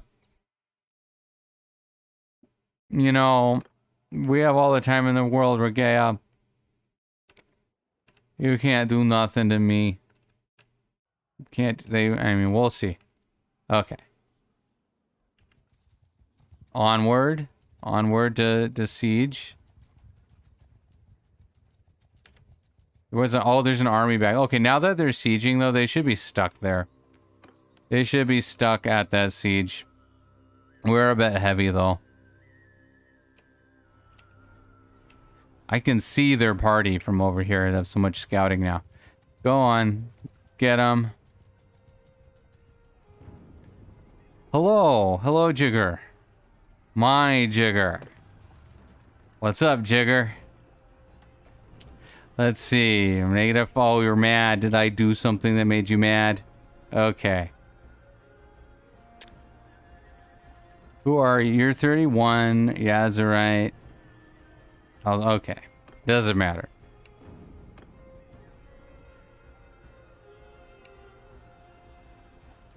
You won't talk about that women are. Okay, no, of course, but you're always going to be in an army. So that's just like... Okay. Come here, Jigger.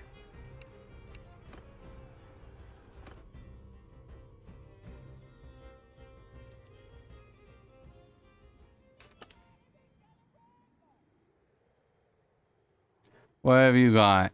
Can we take a look at what you got using this? Sometimes they're on the map in pre-deployment. Sometimes they're not, though.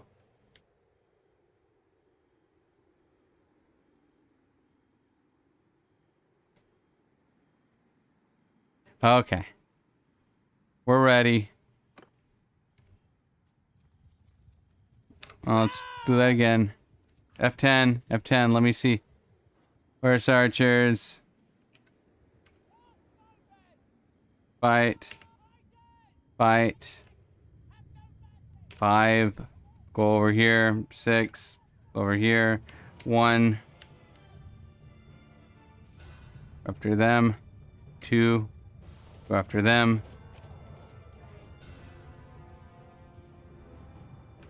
Alright. We'll participate with our character this time. That should be good for a minute.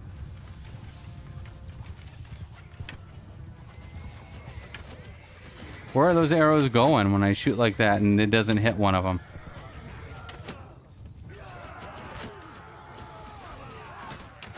Okay, 4. Come right here now. Come right here. No more circle. Okay, now we gotta flip this back up. 4. We're here. Vincent, but you probably asked her about her jiggle physics. Women don't like that. Oh, she doesn't have any jiggle physics. I don't think that's in the game. Go over there. Get him.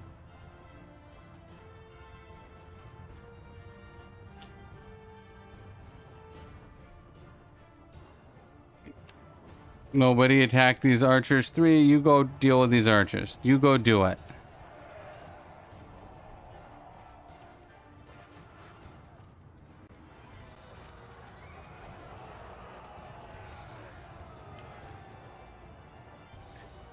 Let's see. I probably asked to see her armor and then made a face like, oh, only 45 body armor. Well, yeah. Yeah, I'll see you around. Yeah, I know. See you at the feast when they get implemented. Everyone charge. Finish this. The one guy here. Jigger, you're still out there. You're still out there somewhere. Okay. Where are you, Jigger? I'm gonna get you.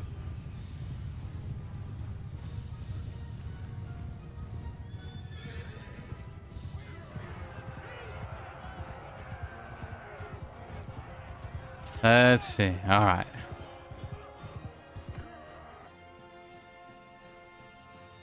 That could be the problem. I wonder. Not enough jiggle. That's gonna be the DLC. There's gonna be the DLC that adds jiggle and memes to the game. It replaces all the dialogue, and you know that'll be the one. They'll sell it to some other studio. They'll sell it to Rockstar, and Rockstar will remake it, and we'll have to we'll have to delete it from the hard drive and not let anybody know because they won't understand. They're like, you played that? I'm like, no, you don't understand. It wasn't like that before. It was like a medieval war game. It wasn't like that then. Yeah, come here, you. I'm gonna beat you up too. Come here.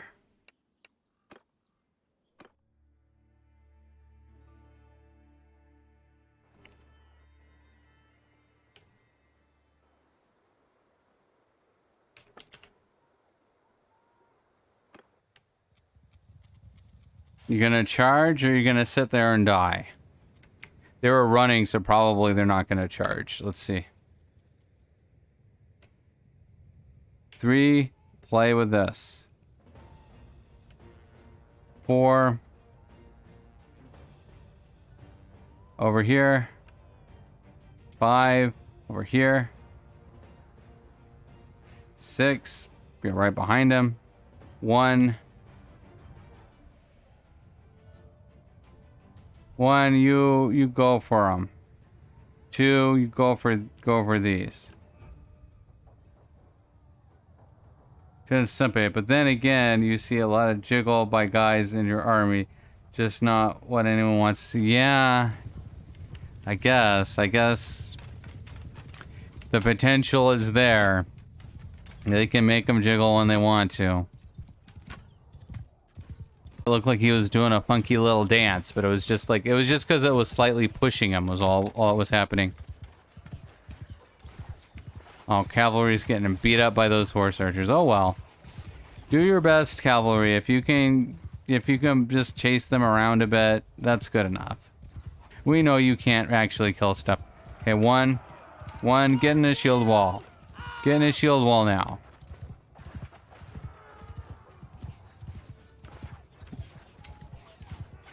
And 1, hit those archers now. Hit the archers, not the... Just go straight through them. They can't stop you. They can't... Maybe they can. Maybe they can.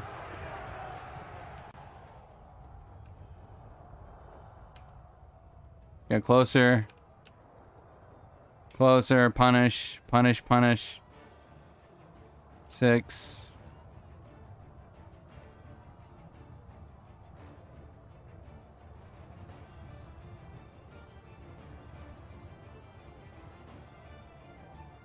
Three. Oh, cavalry. Cavalry got beat up already. No more cavalry.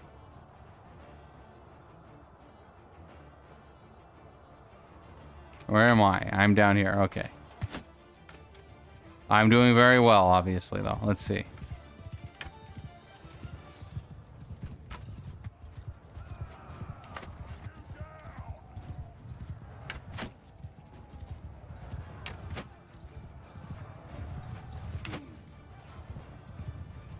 Ooh, it's a little choppy. A little choppy today. Probably making the computer do too many things at once, but oh well.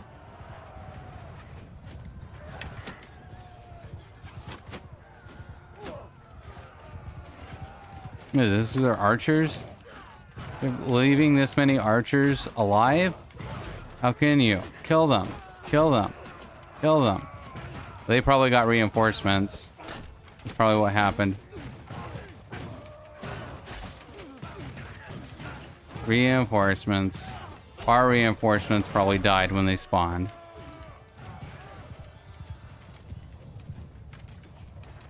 Are you shooting these guys? Shoot these guys. Shoot the thing right in front of you, please. Get rid of them.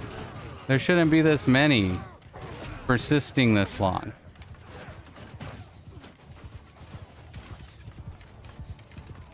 What? I wish I could tell what they're shooting at.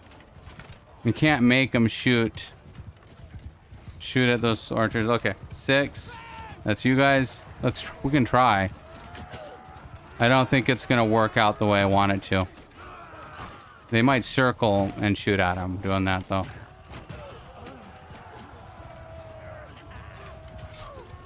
Get rid of these archers. Okay, everybody charge. Everybody charge. This is not... You are not doing what I want you to do in this situation. Brandon, what weapon is that? This is a long glaive. You go and buy these in Crusade cities. In my opinion, this is the best melee weapon you can get in the game.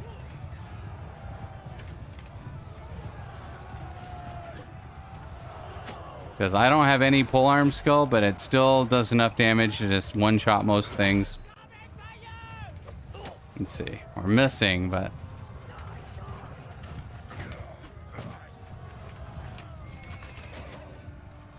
Let's see.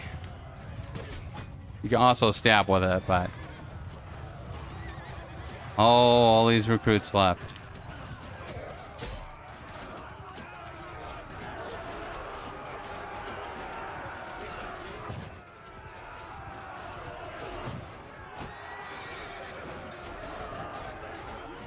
Can't believe they're not running away yet. Like, they've lost so much. Swing, please. Thank you.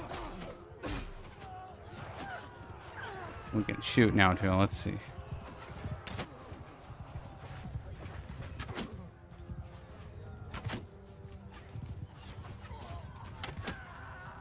Alright, is that it?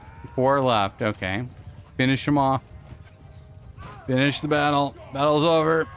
Over. Battle's over. Come on.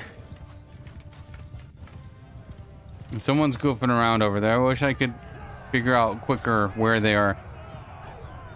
We lost some stuff. That wasn't like a perfect battle. That was really big, though. They had 800. That got a little messy there. That's okay. Come here. Yep, jail. Everyone goes to jail. Take those troops. They stole from my guy. We'll take that. Better do this, too. Better level those all up. And I don't want to take all those prisoners. I can recruit these though. Oh, my oversized. Oh, we'll give some to someone else. Give me all of that. Yes, please.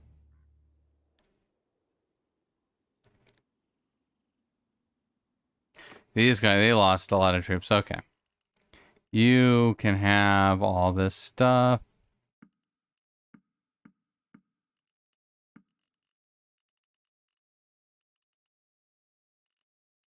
Okay. I wonder how that affects them. Let's see. You just lost a massive army. How do you feel about that? Oh, I don't care at all. Because I have so many troops, it's so easy for me to make more. I don't have to do anything. I don't care at all that I just lost a huge, massive army and gained nothing. Gained absolutely nothing for doing it. Okay.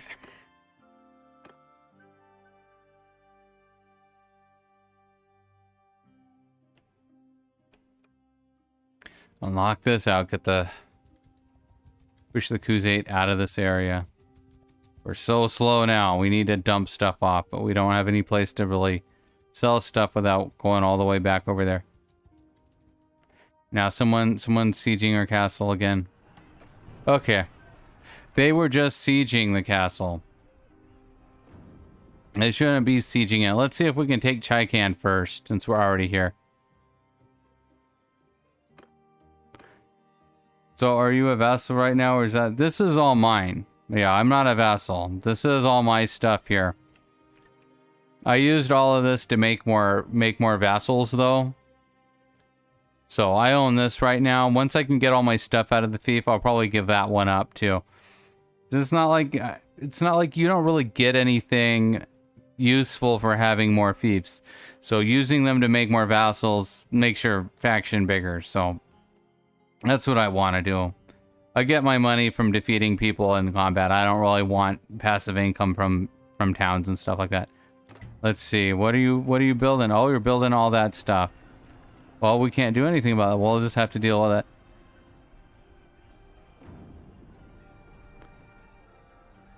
How do you get more vassals? Well, let me see. I'll show you. I did it a little while ago. I don't know exactly how long ago in the stream I did it, but I'll explain it really quick. When you're a ruler, you can turn a wanderer into a new vassal clan.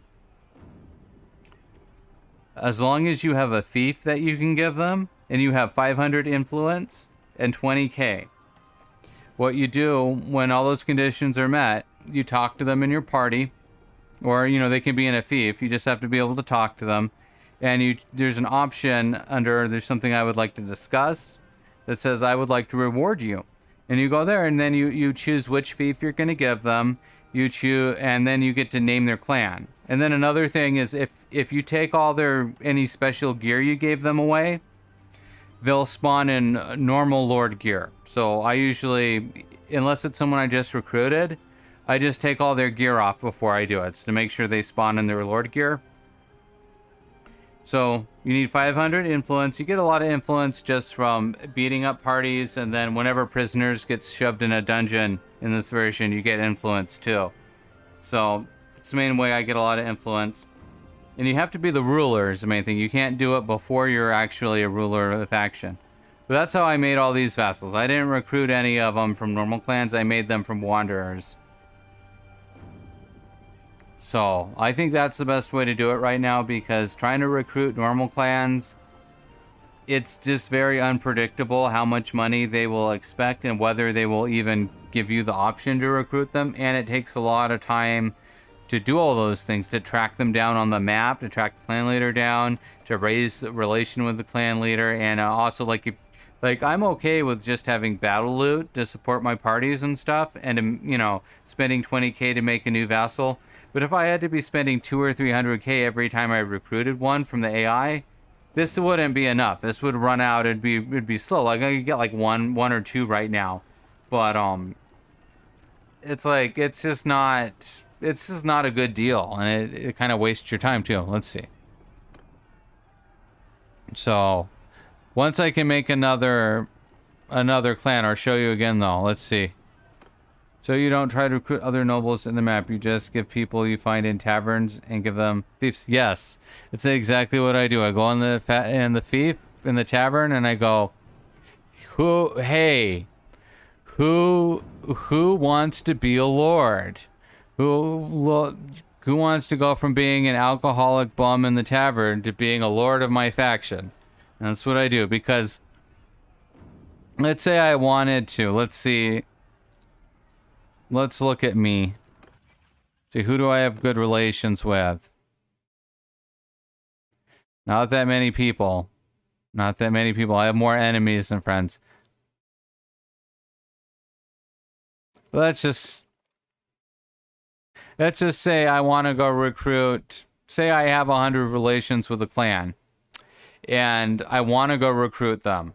First of all, they don't. If they have a fief or some, if they have a fief, they're not going to want to join me unless I give them like millions. So I don't want to do that. So they need to not have a fief, and they need to be, if they're poor and they don't like the ruler. I don't execute the troops, or not the troops. I don't execute lords in a normal playthrough. Sometimes I'll do an execution run where I just start executing people right away in the game. Like as soon as I can take down lords, I execute them, and I just execute every lord in the game, and then that forces the game to give you all the fiefs when you do that. There's some caveats to that. There's some things can go wrong, but in general, that's like the fastest way to just finish the game off, is just execute all the lords. But in a normal game like this, where I'm trying to make a faction and make vassals, I don't execute any of them because it knocks down your relations so low that your own vassals will get mad at you, and they can leave you just because they, you have completely like negative 100 relations. They don't like you anymore. Sometimes they'll leave you just for that. So it's not good to execute any lords unless you're gonna just execute all of them, which is a fine way to play the game. It's just a little, like, if you do it a lot, it gets a little, you've done it enough times. Let's see.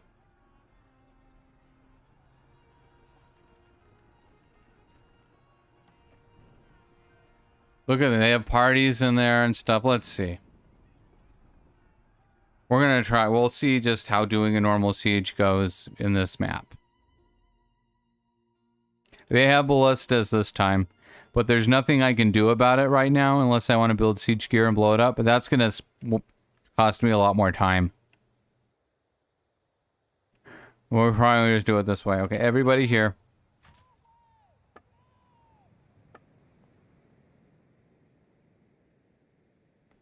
Let's see. Are you still... we'll get rid of 6. You just go into the other group this time. We want to keep it simple. Okay. 1 go right there. 1 go right there. 2 go right here. Get kind of close to the wall so ballista can't hit you. Hopefully. Same thing over here. 3. Kind of close to the ladders. 4 right here.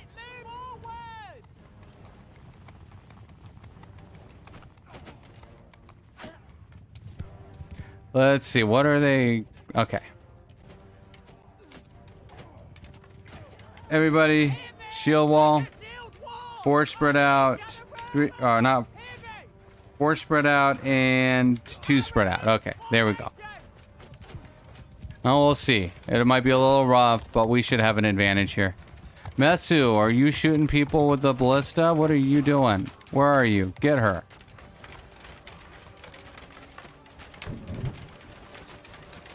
Whoever gets on that ballista, I'm shooting you.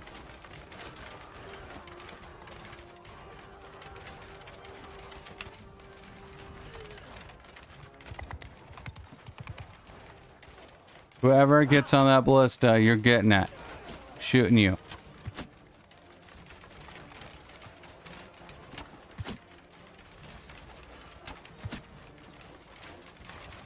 There we go. There we go. Oh, my glaive's in the way. I can't see. Okay.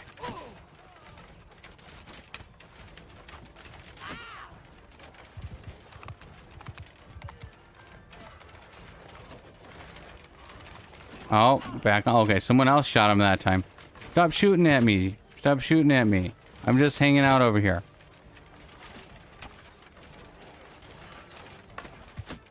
Ah, what is going on there? Hey, let me shoot you. There we go. Oh, we hit the wall. No, don't shoot the ballista into my troops. Jeez. Like the horse, yeah, the horse archers are the best units in the game. Everything else is worse. They're best because they move around faster on the map. So you can move, you know, just getting them to the side of the enemy, getting them behind the enemy, making them pull back so that they can't get swamped by like the infantry and stuff like that. It's everything about it is easier and better. Even, you know, Fiends are really good too. And they can run, Fiends can actually run pretty fast. So they're pretty good compared to other archers even. But they're still, the horse archers are still just easier to use, easier to protect. And they give you map speed too. You move a little faster on the map from having mounted units, and horse archers count as mounted units. Oh, this guy's got armor on. Four shots to get rid of you? Okay.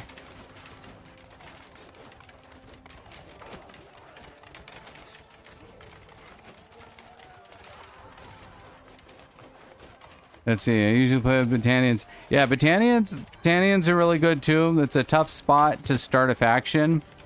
And it's kind of a tough spot for the faction to be in. So, but that also means if you're their vassal, you're gonna have a lot of war because everyone's gonna attack them. So you're busy all the time. So that's kind of good in its own way. Don't you shoot at me? I see you right there. No, no.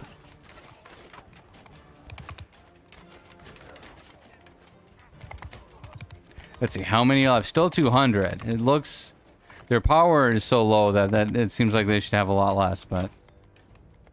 There we go. No.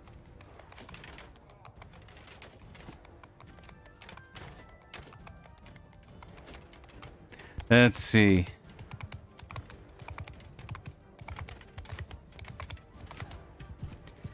Yes, I like to play. I like to feel like what I'm doing in the game is going well, and that I'm doing as good as I can. That I like that. That feels satisfying to me when I play this game. So like if I try to be like, oh, I want to just use heavy axemen, I wouldn't feel good about it because every time I would be like, oh, I could have lost so many less troops if I used conscripts instead of heavy axemen, and oh, my heavy axemen died. I have to go spend this amount of time getting more before the next battle. You know, I wouldn't like that, even though in some ways you could say it's more challenging. Although I think it's not as challenging because when you use horse archers, you have to move them all around the map. You have to move them around the map and you have to kind of protect them, or otherwise they do stupid shit all the time. Okay, I'll do that. How many are left? 45. 1 charge, 3 charge. Get in there. Go in there, finish them off. Granted, I'm just a merc for them at the moment. I'm wondering who I want to take over as an easy castle of town so I can start my kingdom.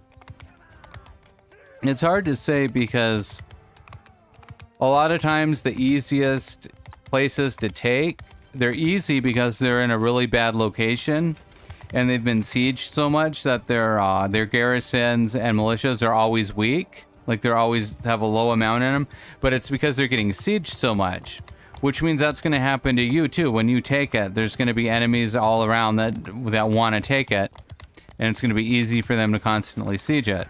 So it's a trade-off between like, as opposed to like if you go to like Odok or something, might not be that easy to take a town like that. See, we lost a bunch of stuff. That was a little rough, but that's okay. We need speed right now, the speed of getting this. Oh, they went into the keep? Okay, we gotta go in and fight them. Wish I could zoom out and just show you what I mean. But let's say no cons guards in here. You're too good. This is a job for dark cons. The dark cons. It's not what they're called, but it's what I see. Every time I look at them, I was like, oh, they're dark cons.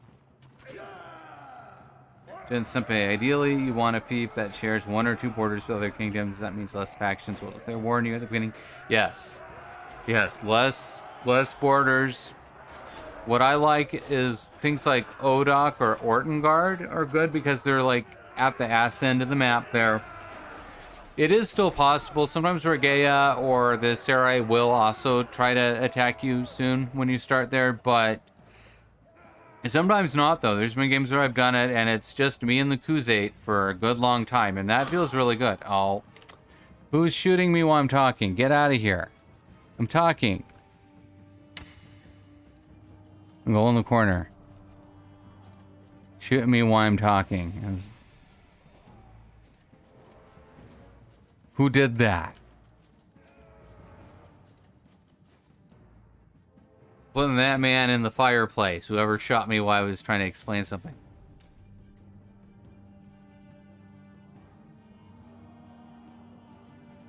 You guys done? There's 11 more up there. Let's see, can we do this?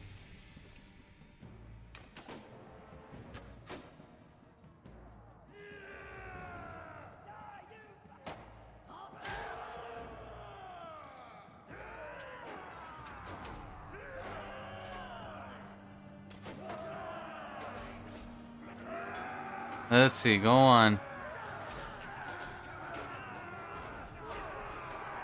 Finish the keep battle. Good job, Darkhans.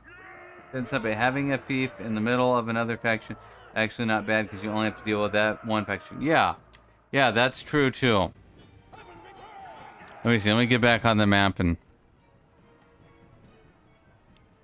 Yeah, you're going to jail. You guys have been bad. Okay, give me troops. Give me prisoners to replace all the place what you just killed. Let's see. We want you. How many tour guides do we have now? 38. Okay, we can just keep tour guides for now.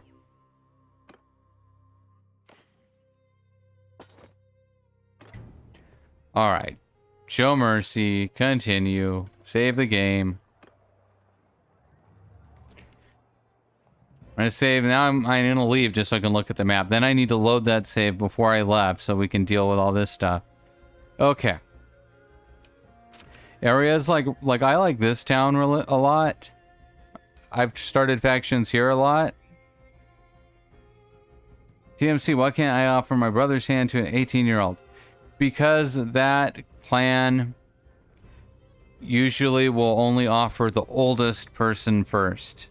And sometimes for some weird reason, they just don't offer a certain person too.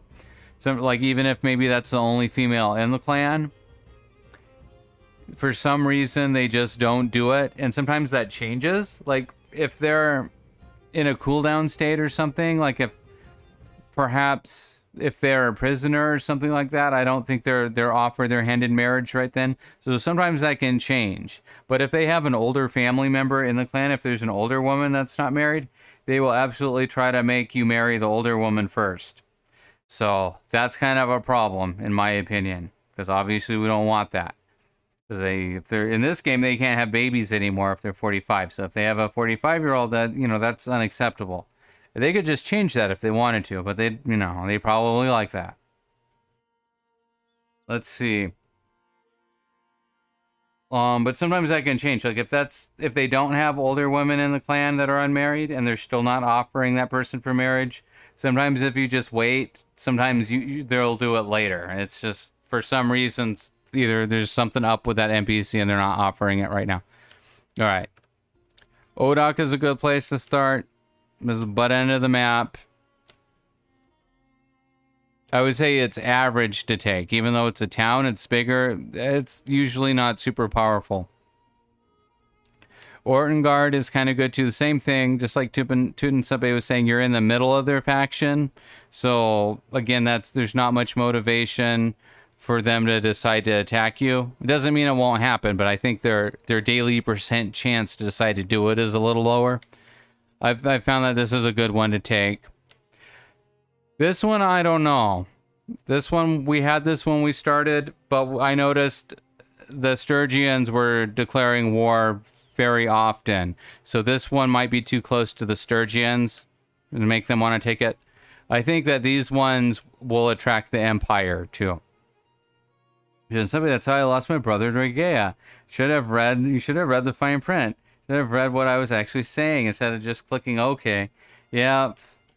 Hope you could reload, because losing brothers, that hurts. The brothers are really good in this game.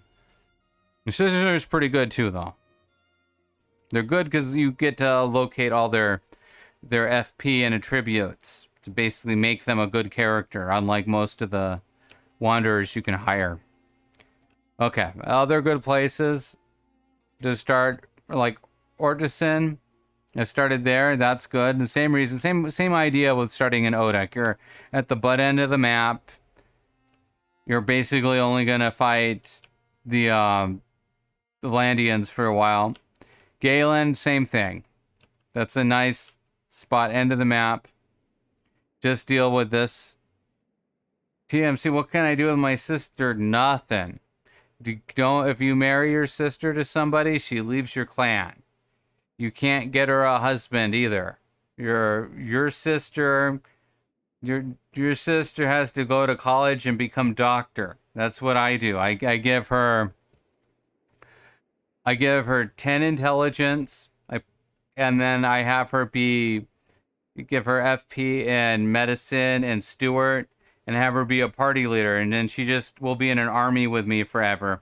I do that, and I make her a horse archer too, so she can be a horse archer captain with riding and bow perks. But then she has max, she gets high steward and high medicine because she has that max intelligence. And then she's a good party leader for you. And if you happen to die, you could take over as her, and then you could get her married, and she won't leave your clan, because then she's a clan leader. But until then, yeah, no. Sister is going to be very lonely, because it's better to have her as a commander than to marry her off into the AI clan. Sunpei, I didn't reload. Being that stupid deserves a punishment. I know the game well enough to not do something like that. I don't.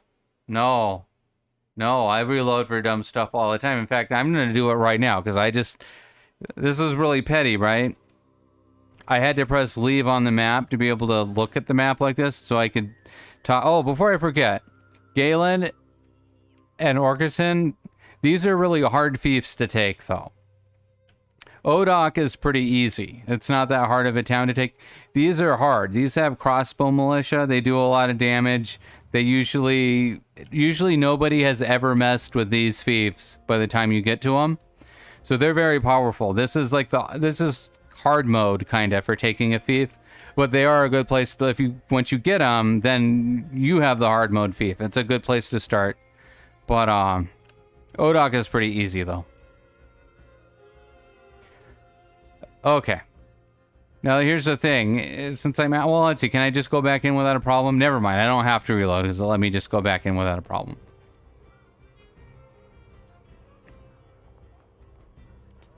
I wonder if my game is bugged. My clan parties can't change the priority. It's stuck on neutral. Okay, here's what, so you mean not like on this screen here?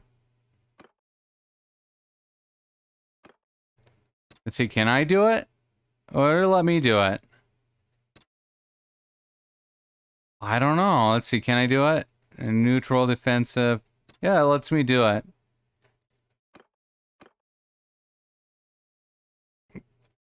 Are you clicking on it? Oh, I guess you can click the arrow too. Okay, I guess either one should work. I don't know why it's not working then, unless huh.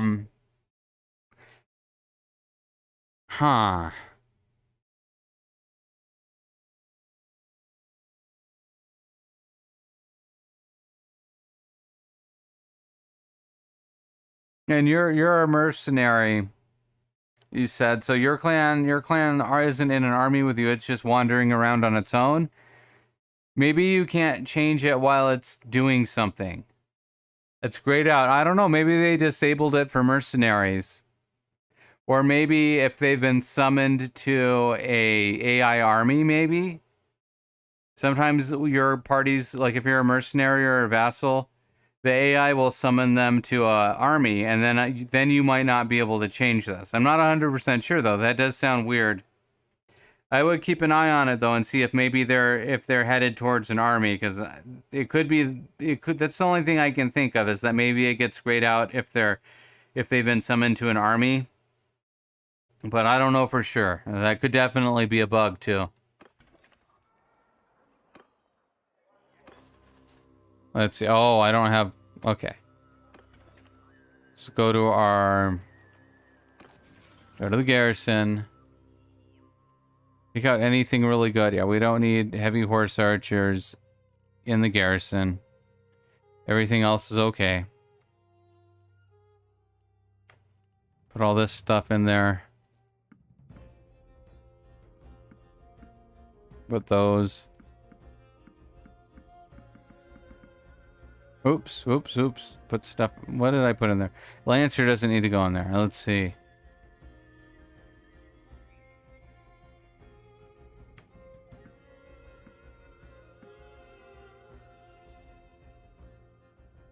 Let's see.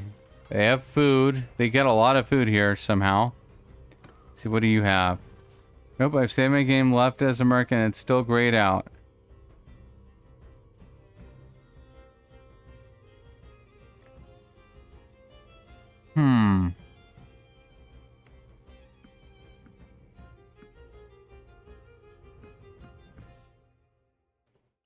Let's see.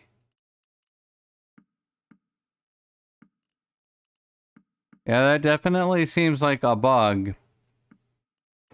Unless there's a cooldown for it. Like if it just takes a certain amount of time before you can do it, if you've just changed conditions, like left mercenary, became mercenary. Well, I don't know though. I would definitely keep an eye on it, and if it doesn't change after a while, I would definitely report it as a bug. Or search on the, on the Tail Worlds forum on the bug reports in case someone else already reported it. Or if there's an explanation, like if someone reports it, sometimes the devs will say, oh, it's because of this or this. A lot of times that doesn't happen. A lot of times they just say, oh, submit a save. Okay, we'll work on it. Okay. We gotta go deal with this. Let's see. Sell, sell, sell. Sell, sell, sell. Look at all that. Get rid of most of that. Get rid of most of this.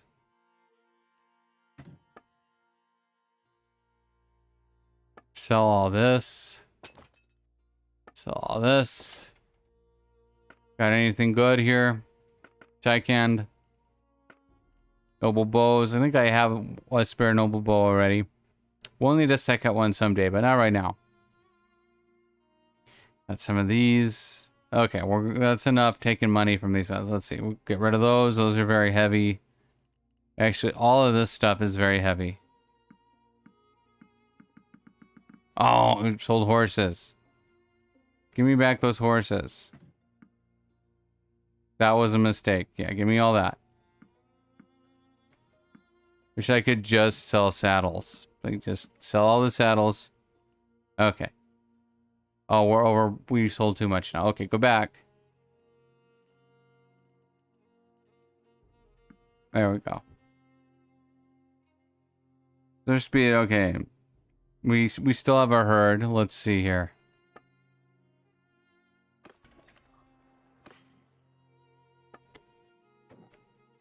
We do that. We'll do that. That. Now we have too much meat again. It's so tinkery to do this every time. Like, we don't want to be largely overweight. Okay, well now what do I have a herd though? Oh, they don't have any money. Okay. Give me another stack of arrows then. Give me those. We can use those. Okay. I don't know if this doesn't update in real time. Okay, so now why do I have a 15 horde?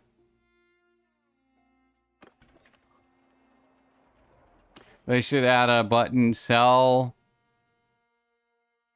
They don't... okay, come here. These, I think, don't count. I don't think selling these affects your herd. I think they're still bugged.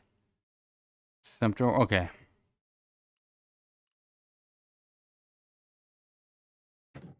and sell you guys. Now, how's a horde? Okay. One horde. Okay. Wasn't that bad.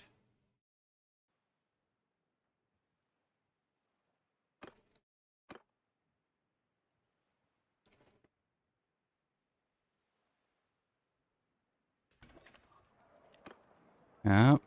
Get some more troops. Anyone in the tavern? No, no people in the tavern. Too bad.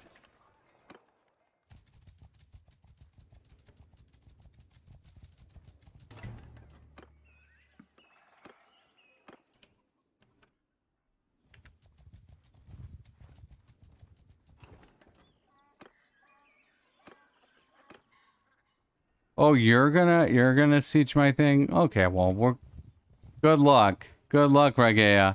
Oh, they're both. Oh, he's going somewhere else. I wonder where he's going. TMC, is selling smithing items supposed to be very high or not?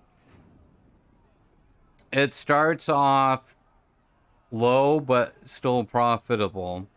Like if you make the two-handed sword, like just the default two-handed sword that you can craft, if you craft that, it's still profitable. Like the amount of money it sells for is still comparable to, like, you know, if you're breaking down items to make the parts and stuff like that, it's still profitable. Then as your smithing goes up and you put out better quality items and you can make more expensive things because you unlock more parts, things like two-handed swords, and then also when you can make swinging pole arms. When you have swinging pole arm parts, those will also sell for a lot. And then the more smithing you have, the person who's actually smithing the item, because you can use your whole clan to break stuff down and to smith items, but if you're using like your highest level smith to make them, then it does start to become very, very profitable, where you can make very expensive items that you can sell at the store. Particularly, yeah, like two-handed swords and swinging pole arms can become very expensive. It's not as easy and fast as it was in older versions to be able to make really expensive stuff, because you do have to build the skill up more, and you have to unlock the parts individually. So, like, you have to actually make pole arms to unlock the parts to make more expensive swinging pole arms. And the crappy pole arms that you have to make are not very... They're not very valuable. So that's a difference too. Before, you could just pump out two-handed swords and then switch to something more valuable when you unlocked it, but now you have to unlock it by type. Let's see, just because I have just created lots of items worth 32k each.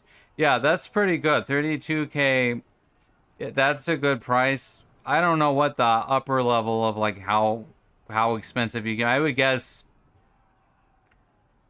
you could still empty a store out with a single weapon if you had really high smithing, depending on what you made. But yeah, so it's still profitable. It's just not as easy as like before. You could just, if you unlocked javelins, like in earlier versions of the game, not necessarily the version before this, but in much earlier, yeah, the 90k javelins. You could just, those were just normal javelins. You could unlock the parts for and immediately start making super expensive javelins, and it was silly. Now, I don't think the default weapon, when I tried it, it seemed like I could make swords that were worth about 3k early on.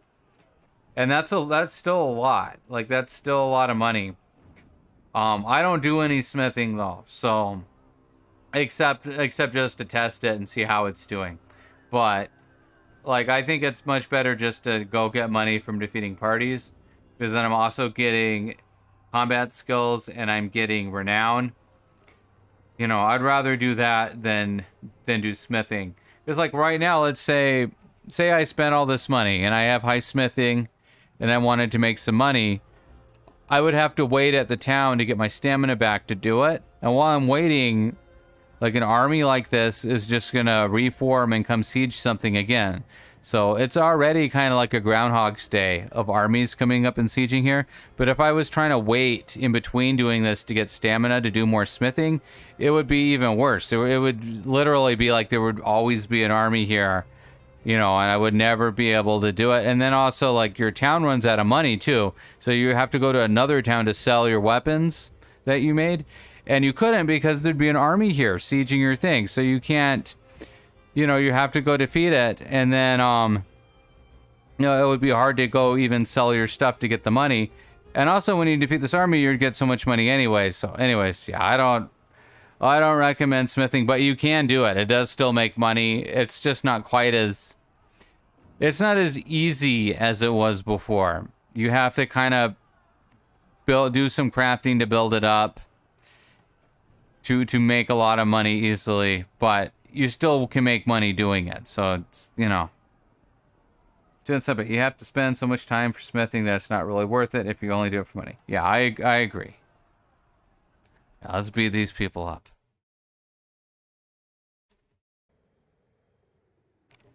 Beat these people up. Let's see what.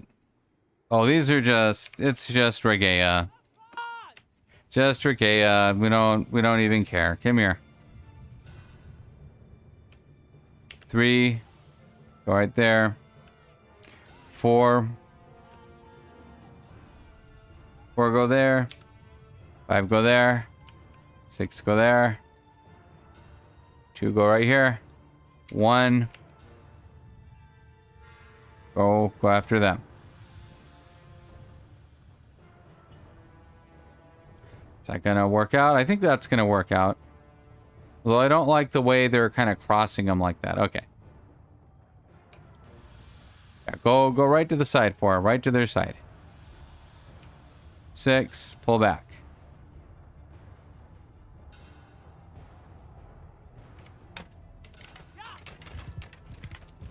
Let's see.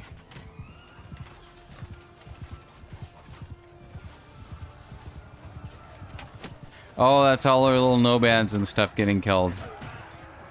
Because I charged him into the... I charged him in there. That's okay. Do your best, little nomads. Do your best. 1, you can just charge. You don't have to charge into that in particular. Yeah, they had a unpleasant event there with the infantry. That's okay. That's gonna happen.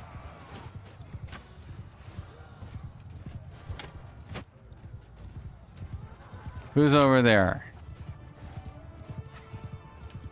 Is that 5? Nope. 4? 4, move up. Don't hit me. Doing something, and if you want to craft your own weapons, it seems bugged in 1.8. Reloading changes the stats of crafted weapons. That's true, yeah. Someone showed that. Someone showed that.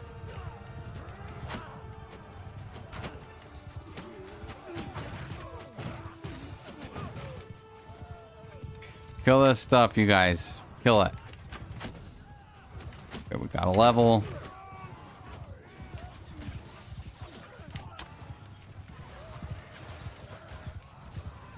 Let's see. Kill all this stuff. Is that you 6? Nope. Nope. 5? That's you. Okay, you're fine. 5. Stay right there.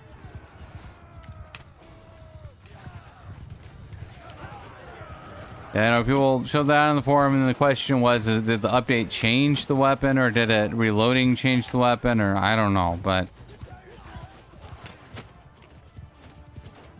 To me, since you can only make melee weapons, and you can buy a melee weapon like this, but you have, like, I don't have any skills. I don't have any polearm skill. I can still use it and just, like, nail people with it easily. Like, that's not like, even like a slow swing. Like in Warband, if you have a weapon you don't have skill to use, you know, it swings like this. It's like whoosh, you know. It's really slow. But in this game, this is fine. That's a fine swing speed. So it's, to me, it's like, why would I... Why do I want to make a custom weapon if you can already buy a perfect weapon? You know, it's like... I don't know.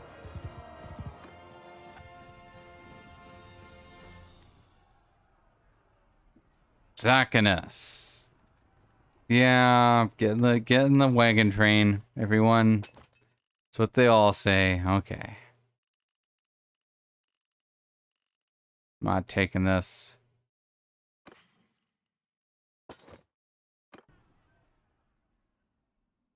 Go in there. All right. We're getting in a little Groundhog's Day situation now where the armies really are just constantly coming over. Okay, we can vote for Chikand.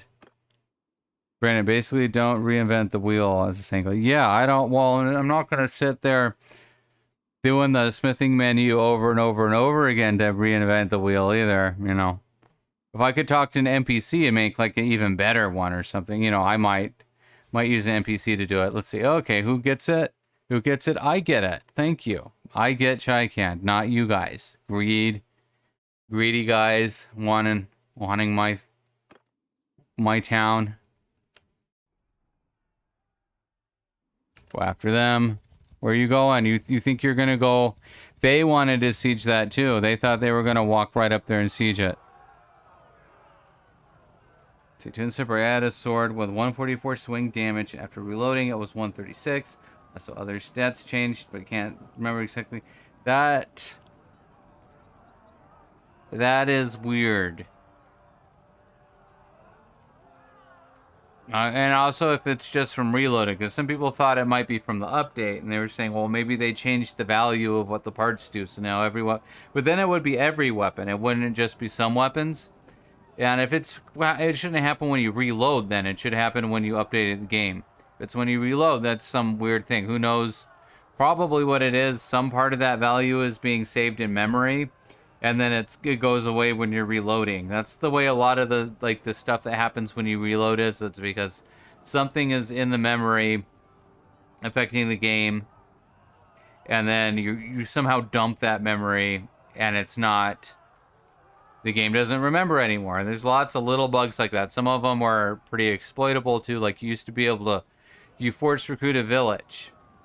They give you some of their troops, but not all of them. And you have to wait a whole week before you can do it again. But if you then save and reload the game forgets that you just force recruited it, and you can do it again, and you just take all their troops that way. And the same thing with using a fief that you just took to make a new vassal clan. You know, oh, that this fief has to go to election before you can give it to someone. Oh, okay, but if I save and reload the game, then the game forgets that was true, and I can use it. And eventually it'll check it, but it'll be too late because I already did it. So there's so many little things like that, you know, it's not actually written or something. I don't know. Like I'm assuming all that stuff should be preserved when you save the game, and for some reason it's not. So there's something. Like maybe the special bonuses to the weapon weren't saved properly, so now it just becomes like a generic weapon. Okay, what time is it though? Okay, we can deal at least with this guy. At least with this guy.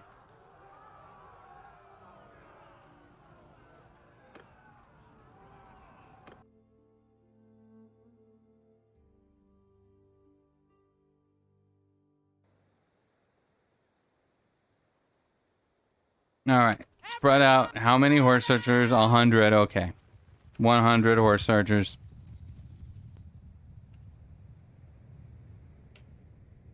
4, attack them. 5, attack them. 3, attack. We're gonna try this. I don't know if this is actually a good idea to do it like that, but we'll try it. We'll see what happens. Usually I move everyone to the back of the map and have them shoot at them, but we'll see. We'll see. Problem is, I don't know if all these guys are actually obeying that command. They might just be charging. I don't want them doing stuff over here. I want everyone to kill those horse archers. 4, yeah, 4, get them. Go right there. Get them. Go right there. Beat those guys up.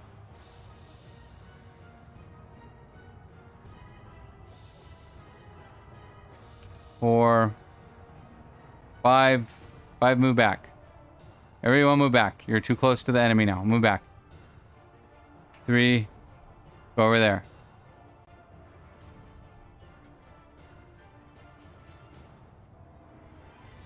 6, go right there. 2, you can advance. 1. One go over here. Go over here, get to the side one. We're not gonna let you ram straight into him this time. That was not a good idea. Let's see. 4, go up there. 4, go. Go to the side. No, see, some of them decided to charge. I don't want them to. I want you to go over there. Go up there.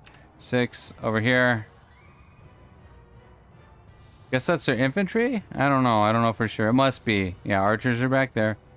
Okay, one, you go to the side of them. Go to the side of them. 3. Go deal with this stuff. Go deal with it. Okay, 1, get in the skein. I want you bunched together. I do not want you spread out so much. And 1, I want you to go right there. Go right there. No, you're taking too long. Taking too long. 5, move back. Move back.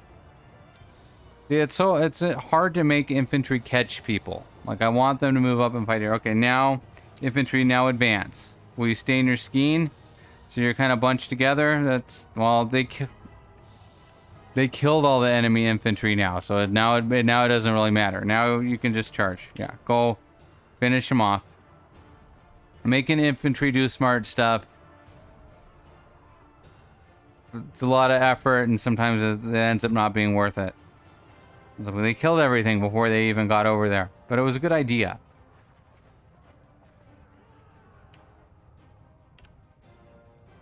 Everyone charge. Go kill these last 2 guys. There's always like a few people somewhere.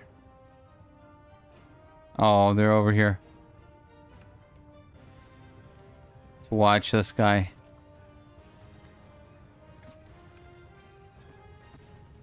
You run for your life. Run for your life. You can do it. It looks like Kintag. That looks like Kintag. Okay. Okay. Oh, you didn't make it. They didn't make it. Okay. That guy will make it because I'm ending the battle. That one guy made it. Oh, look how happy. Yeah, we did it. We beat those guys up. Yeah, you kinda helped, but not that much. Give me those.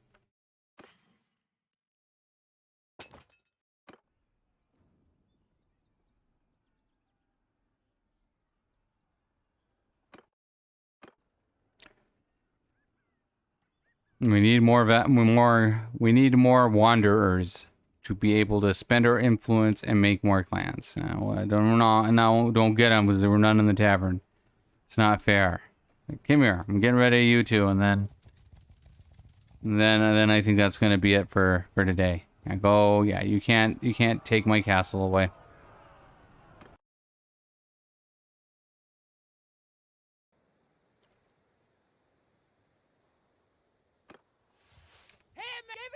Let's see what we want to do.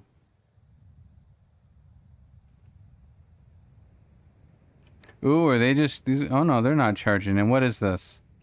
What is going on here? Some of them are charging. Some of them are doing weird stuff. 3.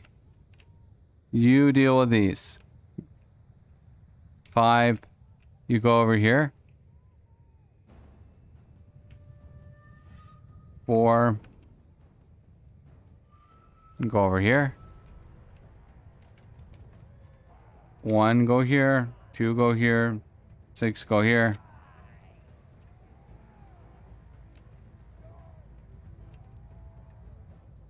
This is fun. This is fun after a couple of hours when...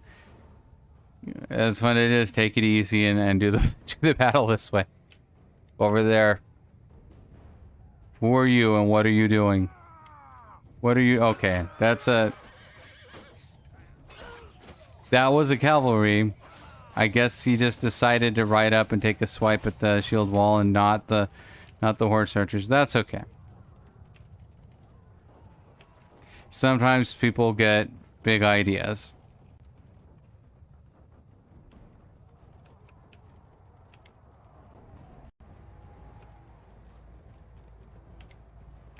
Okay, 4 doesn't have a great firing line, so we'll try to move them around to the back here.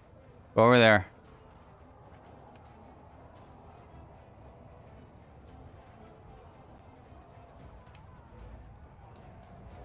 Go over there.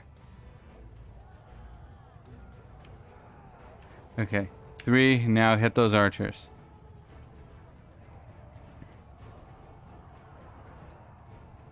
And 4. You also hit those archers. Go stand on top of them. Everybody go beat them up. And 1. You walk over here. Make that infantry kind of do something stupid and walk sideways to chase you around.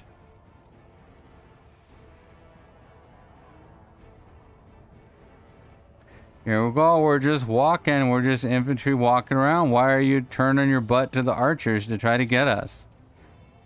That's dumb. Okay, now attack them. Now attack them. Don't let them hit these guys. 2, you go in advance. Don't let them catch you.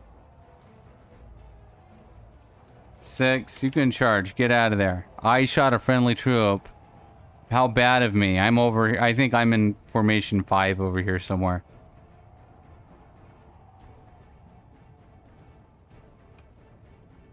Guess maybe I should try playing Total War, because I've been told that this is like using the, like, this is what Total War is like, is doing, you know, just overhead, move your troops around and they fight.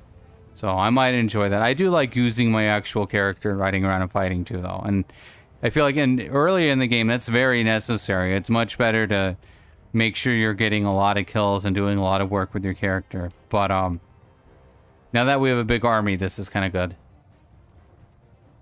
Okay, everyone charge.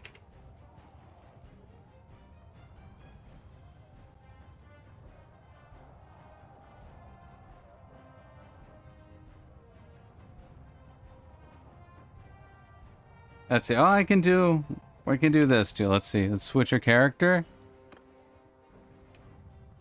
I don't care who it is. Anybody. Give me anyone.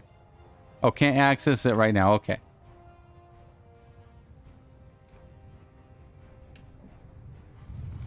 Well, that's me.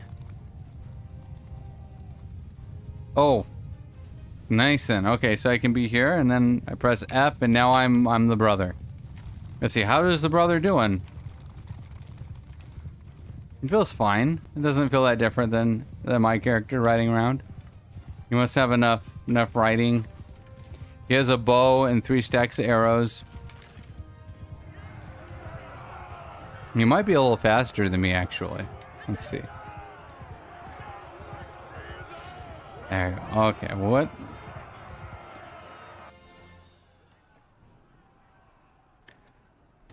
Aha! Yeah, you're happy. Everybody's happy. Okay, your troop. I wish I could give those troops back to him. I can't, though. Oh, that's a decent horse armor. We'll give that to someone someday when we have more people that we can give stuff to. Let's see.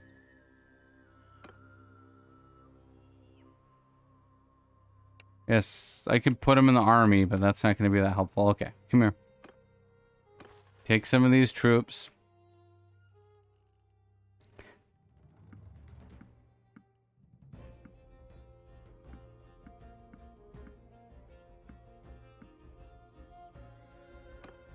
Let's see. Go in there. Okay. Save and exit. All right. That was a pretty good session. It felt like we didn't do very much. I think we took 2 fiefs, though. Took 2 fiefs. We had to defend. I think that there were 6 armies. There were like 5 or 6 armies within doing that we had to get rid of. So that was a bit hefty.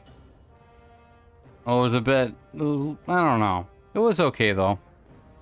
We're getting more of our clans together, so as time goes by, they will get their shit together finally. And now that we have like 7 of them, pretty soon they're start to help out more. Early on, though, you really have to carry the whole faction and beat down all the armies, do all the sieges. It's basically still just you until you have like 7 or 8 clans and they've had a significant amount of time to kind of build up their parties and settle down, you know, whatever they're doing, because they need to build a second party too before they can really make armies and stuff like that. All right, well, good night, everyone. Good night, Tutan Steppe. Good night, Brandon. Good night, TMC. Let's see, who else? Who else was here? Good night, anybody else who stopped by and chatted with me, or who watched this, or who watches it later on YouTube. And everyone have a good night, and hope everyone at Gamescom is having fun. I saw people, they have like, I don't know if they have actors or if it's the Tale Worlds people. A couple of them look familiar, so I wouldn't be surprised if some of them are the Tale Worlds employees. But they have people dressed up as Bannerlord characters, and they have like a throne, and people are getting selfies. It's pretty cool. You can, if you look at Tale Worlds on Twitter or Gamescom, just like Gamescom Bannerlord, I found it. You can find it. It wasn't that hard, but it was cool. It was some cool selfies people got from the Bannerlord display and demos at Gamescom in Germany right now. So, all right, have a good night, everyone. Thank you very much.